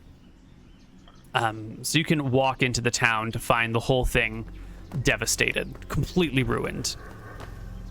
What does it look like it was ruined by? Passage of time. Some of it looks like passage of time. Some of it clearly, like, there's a tree growing out of this chimney, and then like half the chimney's fallen away. So that's probably from the tree. But most of the damage appears to have been some sort of siege or warfare. You can see areas that have clear signs of confrontation. Like there's still some arrowheads sticking out of a couple of walls randomly, a few intact arrows over here. Here's some discarded weapons. Here's a person like still pinned against a wall with a spear through them. That sort of stuff. Plague. Not plague, definitely warfare. The bodies and the other stuff left over, right? Does it look like they're old enough that a tree could have grown through a whole house in the time since they died? Mm-hmm. Or does it feel because it's not like a nice fat tree. It's like, a short little tree that's maybe 5 or 6 years old. Maybe there was some sort of war and these lot were defeated and the place was never resettled? Yeah, maybe. Now you're seeing this Snillroom is bringing back any memories you read about this place? Maybe. Have I mean, if you want an in check, I can throw it out. Yeah, give me. So. Do you have a history proficiency? I do not have. Then just give me an in check. You remember the stories of how the White Prince's empire came to be. He was not an elected leader. There was a war in which the White Prince came into power, and not every island was super amenable to the White Prince joining. And some of these wars were pretty devastating, and some islands on the outer ring especially were lost. That's just how the history phrased it, is like they were lost in the war, and as a kid you didn't think to question it, and now that you're walking through this you're like, oh, that's what they mean by lost. They mean the town was destroyed and no one resettled it. So this is maybe 20, 30, 50, you don't even remember when the war was. It's before your time. Yeah. One problem is that if that's the case and this place isn't cursed or there's not monsters here, chances are the White Prince's men took everything worth taking at the time. That's not to say it's not worth searching these houses, but I think we should... Maybe that big house over there, I say, pointing at what's clearly like the town hall or something. Maybe there'll be some clues into there as maybe some of the secrets on this island, but I doubt we'll find much in this village. Yeah. Can I kind of walk off on my own and see if I can find a tide pool and... Mm-hmm. Yeah, I'm gonna... Totally. Let's see if I can read an omen here. And I'm also going to try to call out to my god and talk to him. I'm going to basically ask him, like, is this the work of the White Prince? And, like, what do you want me to do about it? Yeah. What is the check on your omen reading? Oh, for the omen, I will say, will we find wealth here? Okay. Well, I don't need to know what your check is because you rolled a 19 on the die. Will we find wealth here?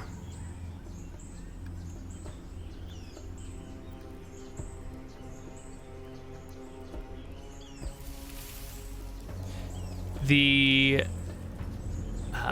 sands sprinkle into the tide pool, and they form like a series of like little individual columns, kind of spread out haphazardly, which you can interpret to mean that there's wealth here, but it's sort of like scattered and difficult to find. Like little bits of it here, little bits of it there. There does appear to be treasure, but it's not going to be, super easy. Yeah. Okay. And I would also like to try to communicate with Rowie and basically ask him for guidance. Like, how do I go about, or do I need to do anything on this island to disrupt the White Prince's men, basically? And this is just asking to the ocean, right? Just like standing on the dock. Yeah, I'm like calling out to the god because I'm not really sure how to communicate with him fully. Like he's only ever spoken to me once, really. Mm-hmm. All right, well, give me a wisdom check.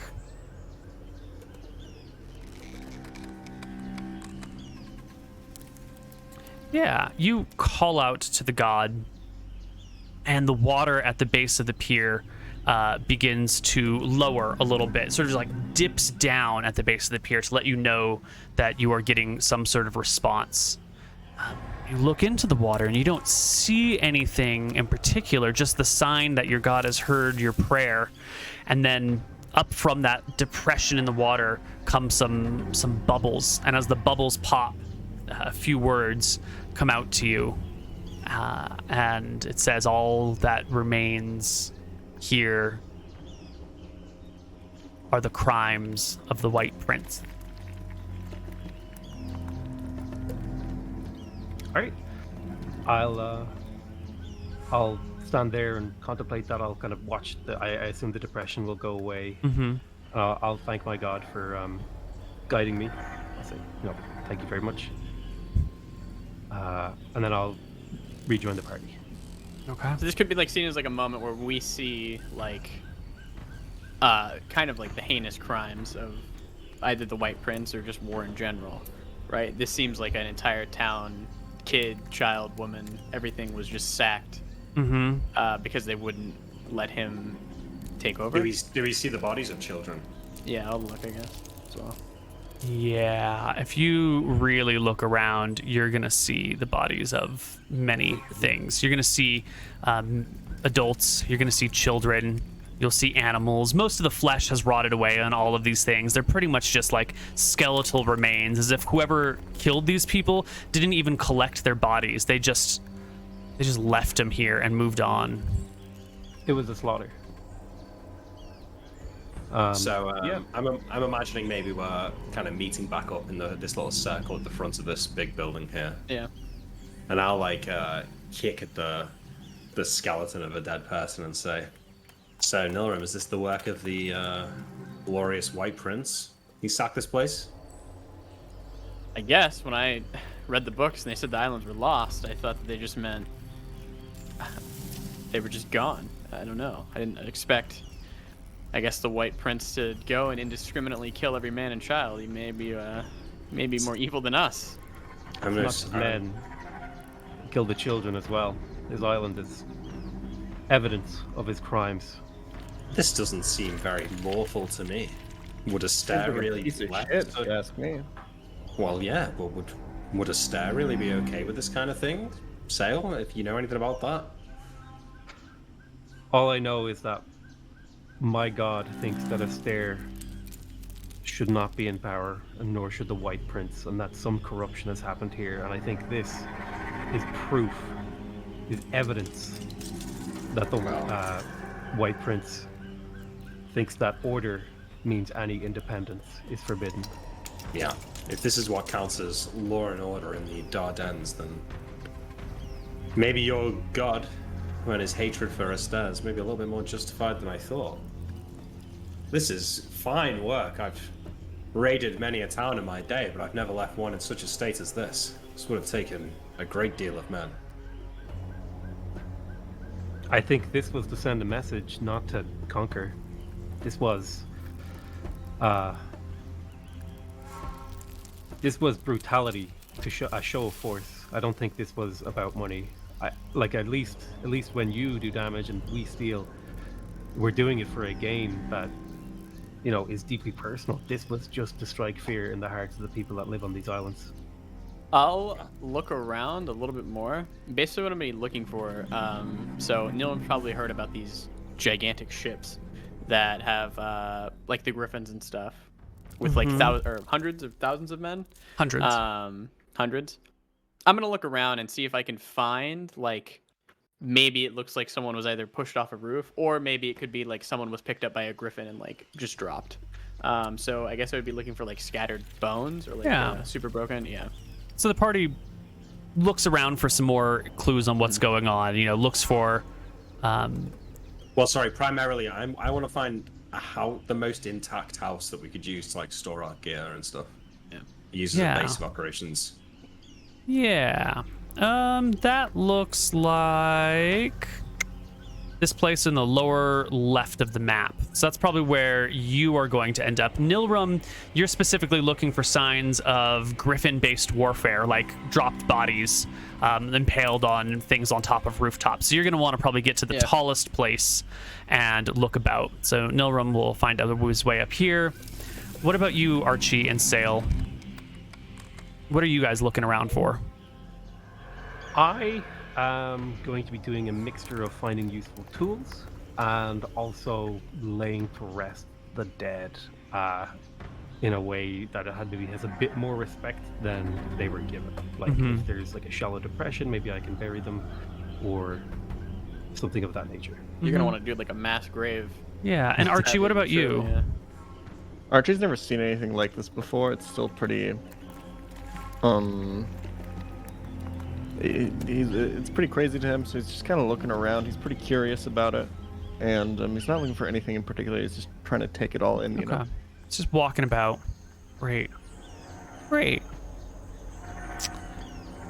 So it's while this is going on that the first sign of danger approaches.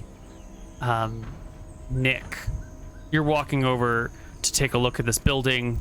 You pass one of these skeletons on the ground, and it reaches out for your leg. It reaches for you. Yeah. I stumble backwards, maybe making Hold on. a dex check. It needs to make its attack roll. Oh, it's attacking me. Okay. Yeah. It's not just, doing nothing. Good luck. Natural one. It hasn't moved in a long time. Its bones creak as it tries to like grab the axe beside it where that is rusty there, and then brings it up and like hacks down to your foot. But you've had plenty of time to backpedal a little bit. Well, I think I'm so shocked that I don't lose my footing. I scream out, "What the hell? Guys, get over here!" On the other side of town, all of these things are beginning to rise sort of simultaneously. Let me just... All right, boys. Oh, she's about to smash some bones. Sail, one of these things also, it's just, a skeleton face down on the ground, and you walk past it as you're looking about, gathering it in, looking for that depression to hide these bodies, and it reaches out with bony claws for your leg, catching you by surprise and from behind, but it rolls a 2 on the die, and we rotate dice. Just clawing, its bony fingers going across the cobblestones on the ground. Archie, you're walking. Able to see the dice rolls? No, I'm doing them Okay. manually. Archie, you're walking past a wall, and there's one of these skeletons that was clearly, pinned against a wall by a spear, and just like lunges forward, still stuck on the spear a little bit, to grab at you with a 15, 16, 17 to hit. I think that's 1 off, unfortunately. So it makes some grabs at you, its bony fingers brushing against your face, but it doesn't have any fingernails to rend your flesh with, so it's just sort of bony probing in your direction. Nilram, you've gone for high ground to look for things from up here, and so you are free and clear of any skeletons. Am I seeing this at all, or no? Probably not, because there are small movements at first, and you're busy looking at things. But then Captain Winters shouts, and whatever he shouted a moment ago. Do you want a perception check for that? Yeah. Cool. Ooh. Missed. I heard something, but I don't know what the fuck it was. Yeah. Initiative? I think so. Did I see any griffin-based warfare, I feel like, on the roofs? Give me a separate perception check for that then, please. Okay. 22. No. You found no signs of griffin-based warfare. If anyone was like dropped from griffin back to get splattered, they didn't land on a rooftop. They must have just landed on a ground somewhere and looked like a normal victim, or there were no griffin-based combat situations happening. So just quick meta knowledge. In your world of D&D, if like a horrific thing happens, can like just zombie or skeletons and zombies spawn just out of the ground? Yes. Undead are made in a few ways. The first way is some sort of wizard corrupting a person and turning them into undead. A second way is for someone to have died in such like a traumatic, anguishing situation that their spirit lingers on after death and forces them to continue living. And the third way is, there are other ways, but these are the 3 primary ones. The third way is as punishment from the gods. Like if you've done something truly terrible, so awful that a god like really wants to punish you, they might make you live on as an undead, which at first sounds like, hey, you've got infinite life, but then you realize that you're still hungry. You're always hungry. You're always thirsty. You can feel the pain of your flesh rotting away, and so it is a tortured, painful existence from which you never get any relief, and it then drives you mad and corrupts your spirit even further, and yada yada yada. But I do believe Nick is right. I do believe it is initiative time. The initiative to throw a rock? 3. What is the initiative to just run as fast as I can? 3. Wait. Can I give you a perception check too if I heard John or not? Yeah. Okay. Are you gonna sprint across? He's gonna sprint across the field. I can handle one Scar. I mean, okay, you don't No. hear me anyway. Oh shot. All right, I'll just attack. Norm's doing nothing, but looking around more, I guess. Okay.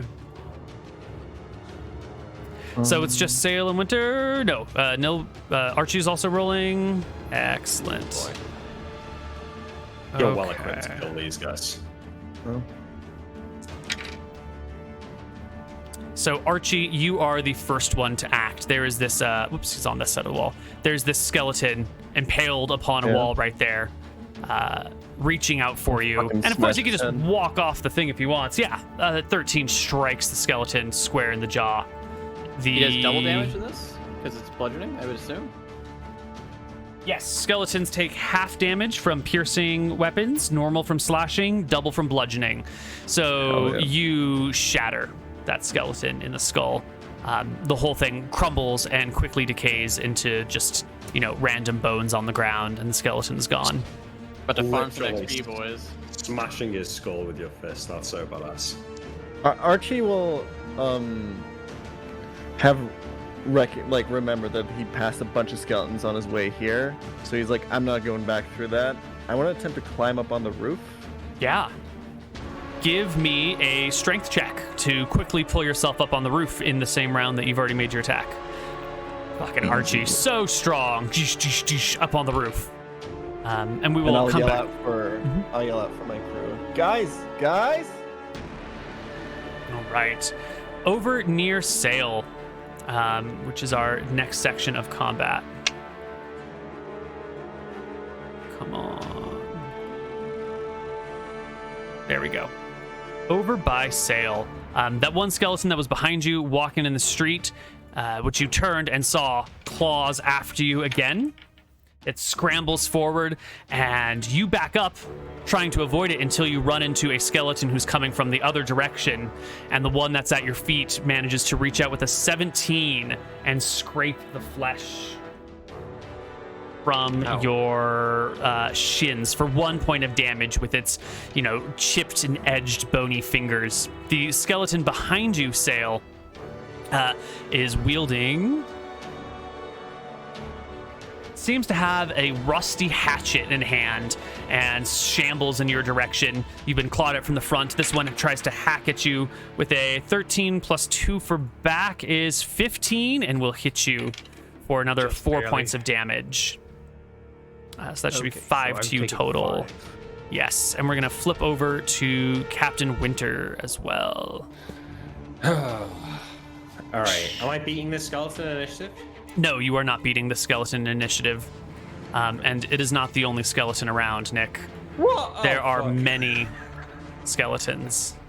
Okay, I'm changing my action once I see the rest of these move around. I'm not going to stand and try and fight for. Yeah. But take your turns. They shall. What you thought were just regular dead bodies turn out to be a little bit more than that. And one skeleton comes from that direction. One shambles over here from this direction. You look about, and soon you find there are many of these creatures coming towards you. The first one claws at you with a 9. Wait. I used all my attacks to block. Okay. Go ahead and... Well, it doesn't matter. Rolled a 9, so you miss. Second attack. Yep. The skeleton comes to your side. A 4 is also a miss. And this third one shambles forward with a 15. Also a miss. Yep.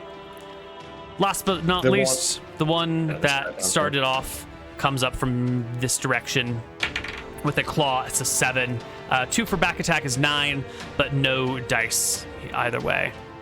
So Sail and Winters, let's take your turn. Let's start with Sail since you got attacked first, and let's come back to the other side of the map.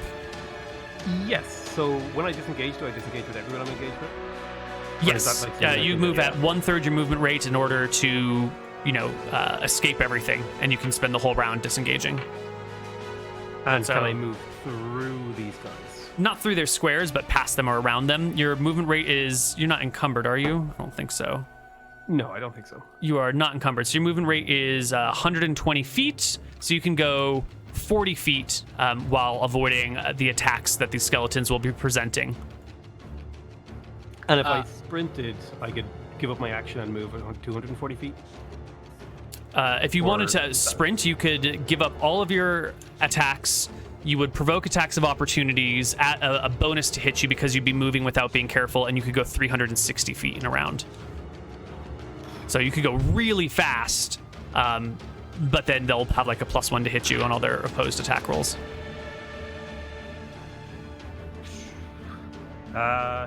Damn. Okay, that's actually a tough one. Maybe give me a moment to think. Maybe you could do Winter's turn first. Is that okay? Sure. Sail is not sure what to do. Winter. All right, I want to disengage. How many feet of movement, Neil? 30, 40. 60? 40. 40.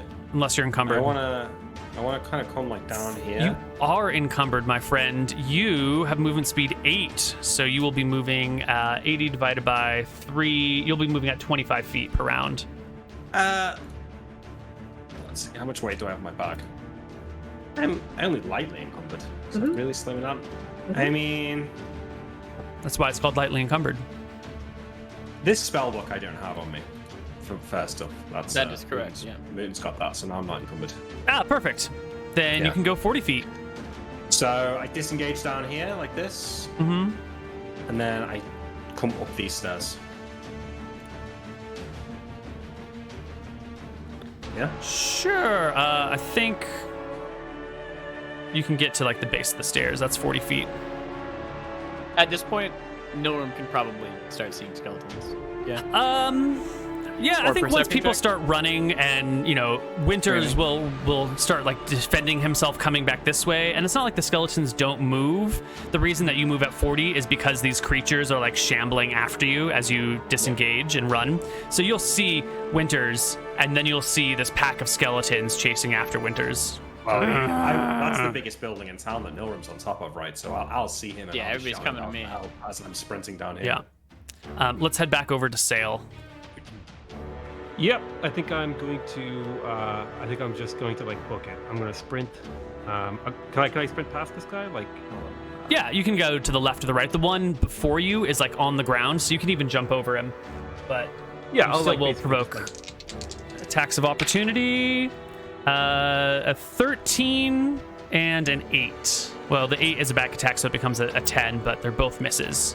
Whoosh. Go ahead and move your... drag your token and then right-click in order to get distances. Or that. That's also working. Oh, that was me. So I think. Yeah. Okay. I think that's about 100 feet I've moved. Mhm.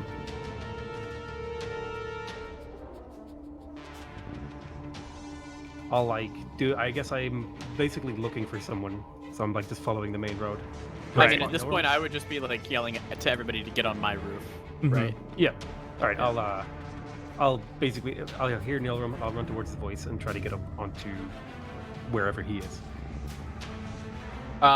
Next round, so this whole round I spent just using perception, kind of. Mm-hmm. So I'm just gonna try to look for like the biggest cluster of skeletons. Like if there's like 40 skeletons over here, like trying to come over. Next round I want to fog cloud them. So Sure. I'm just curious where like the biggest concentration of them are So coming from. right now there's a lot of dead, like scattered across the whole town, and it's very clear already that not all of the dead are undead. sure. Like Nick is standing next to some dead people that haven't moved yet, and so it's hard to tell where the mobile dead will be. You wanted to find, what was it again? A path to where? If you're talking to me, I just wanted to see the biggest concentration of like dead people. Yeah. Give me that last perception check. Let's see if we can find where the biggest concentration are. The biggest concentration is by the harbor. Is between you and your ship. Like right in the area, right where the dock is, that's where most of the dead are.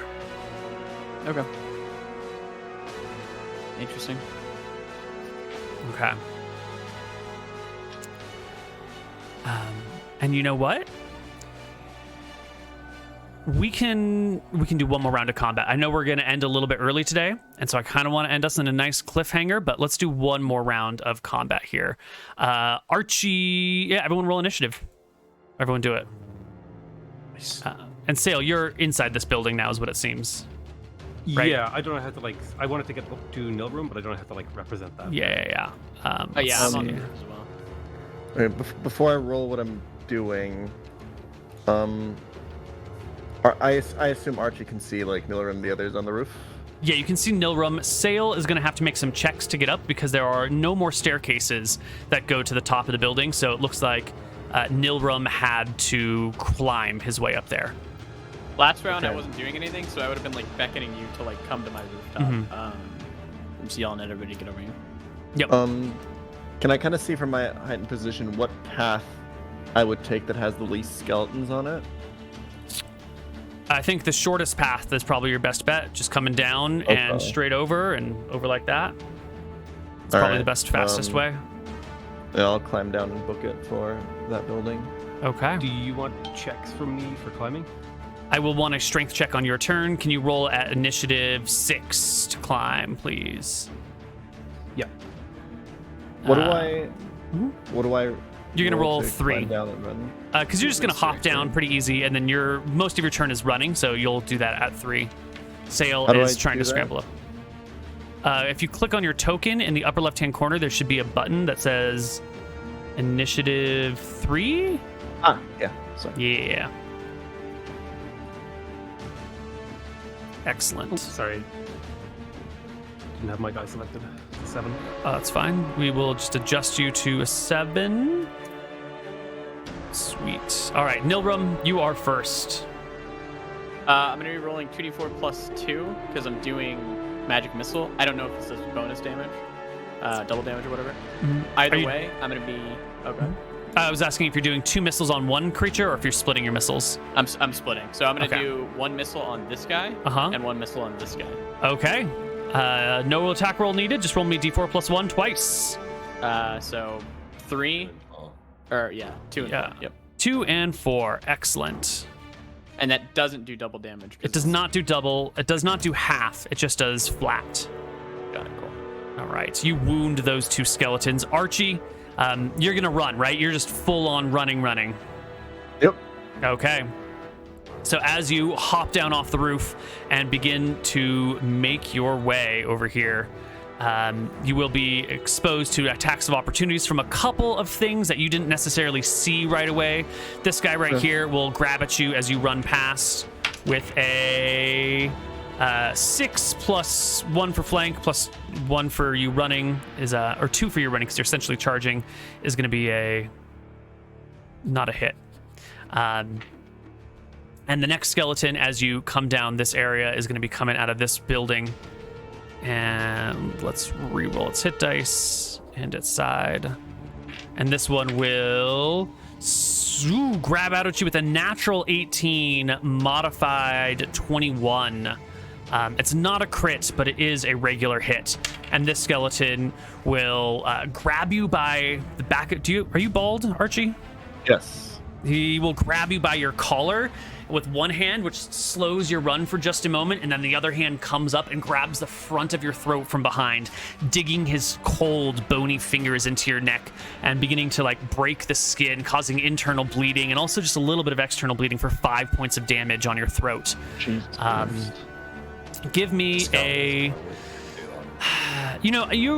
He's not doing this well enough to actually impose an opposed strength check, so I think he just grabs you, like rends your flesh, and then you pull away and keep on booking it. And then you can get down to over here, where you can make me a strength check to climb that building. Later, on Sales initiative, you can do your strength check. Captain Winter, skeletons have chased after you. Only one of them is really engaged with you at this moment, as the others are following up. Is this one engaged with me? He's moved a little bit further than he was. This I guess one, I'll give you the benefit of the doubt on that. I want to try and climb up to this roof up here. So I'm on a set of stairs. I guess I'll give the attack of opportunity on this one. I want to try and just like run up the stairs and then leap and climb onto this roof. Yeah. I mean, I've got climb walls. I feel like I can do it. So give me a climb walls check or a strength check. In this situation, the roof is short enough that you could just like grab and muscle man your way up. or you could use your thief skills, and it is up to you to decide which one. Any adjustments to the climb walls check? It's hardly like smooth walls and stuff like that. Right? Yeah. It's overgrown as well. I just gotta look at the table. I don't remember all the adjustments off the top of my head. Oh yeah, it's overgrown as well. Should make it easier. Mm-hmm.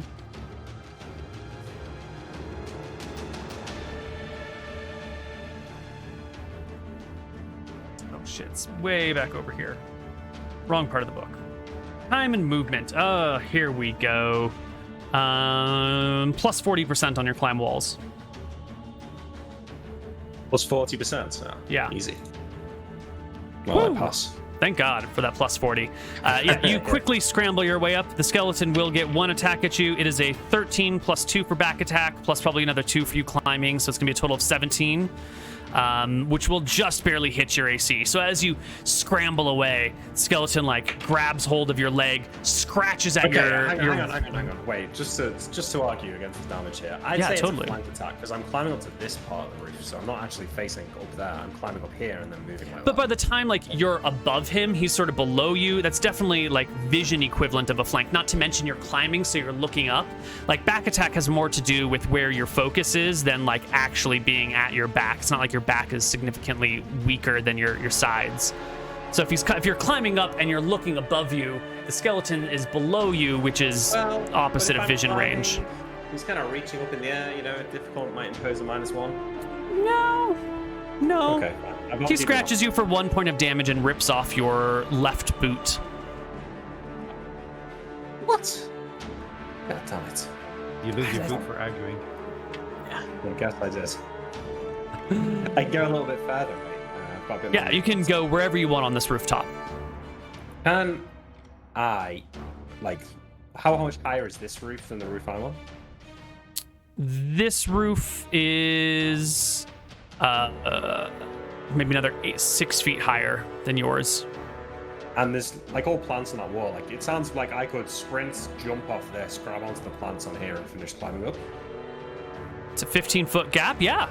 Give me a strength check to do a running leap, and then give me a climb check to climb up the other side. I mean, if it's strength, I'll just hop down from this roof onto this roof, onto here, and then climb up. It's easier than making a strength check. Yeah. All right, so you can scramble down and over and begin your climb on the other side. Give me another climb check. Easy peasy. You begin scrambling up. You probably won't make it all the way up by this round, since climbing is a little bit slower, but it's fine. You're on the way up. Sail and Archie, both of you give me strength checks to climb. Easy. Archie makes it up. Easy. Sail makes it up. Nice. Right. And essentially, at the end of this round, our party will be gathered on this rooftop as the undead of the region begin to gather around your building. It's literally like a zombie movie. This is awesome, yeah. And this is where we will end our session, surrounded by undead, on an abandoned island where no one will come for you, with a stolen ship and an awkward drum. I guess we'll find out what happens in 2 weeks from now on Tides of Death. Oh, you're not going to be here next week? No, I will be here next week. Sorry, I get back on Monday. We'll find out next week what happens on Tides of Death. Hell yeah. Thanks for watching, guys. Very cool. Thank you. Anyone have anything to say, anything to plug, anything to shout out before we go? I'm going to be doing that Shadow Arena show on Wednesday, which for any new viewers is a thing where you can make a 5th edition character, submit it to me. Then we choose a random group of 4 people, run some one-off encounters, people level up. And then later on, if your characters survive, you can do PvP against other people and keep leveling up and getting new gear. So if you want to check it out, come to Discord. My Discord, you can find info on it there. All right. That's it. We will see you guys next week. Goodbye, everyone. Bye-bye.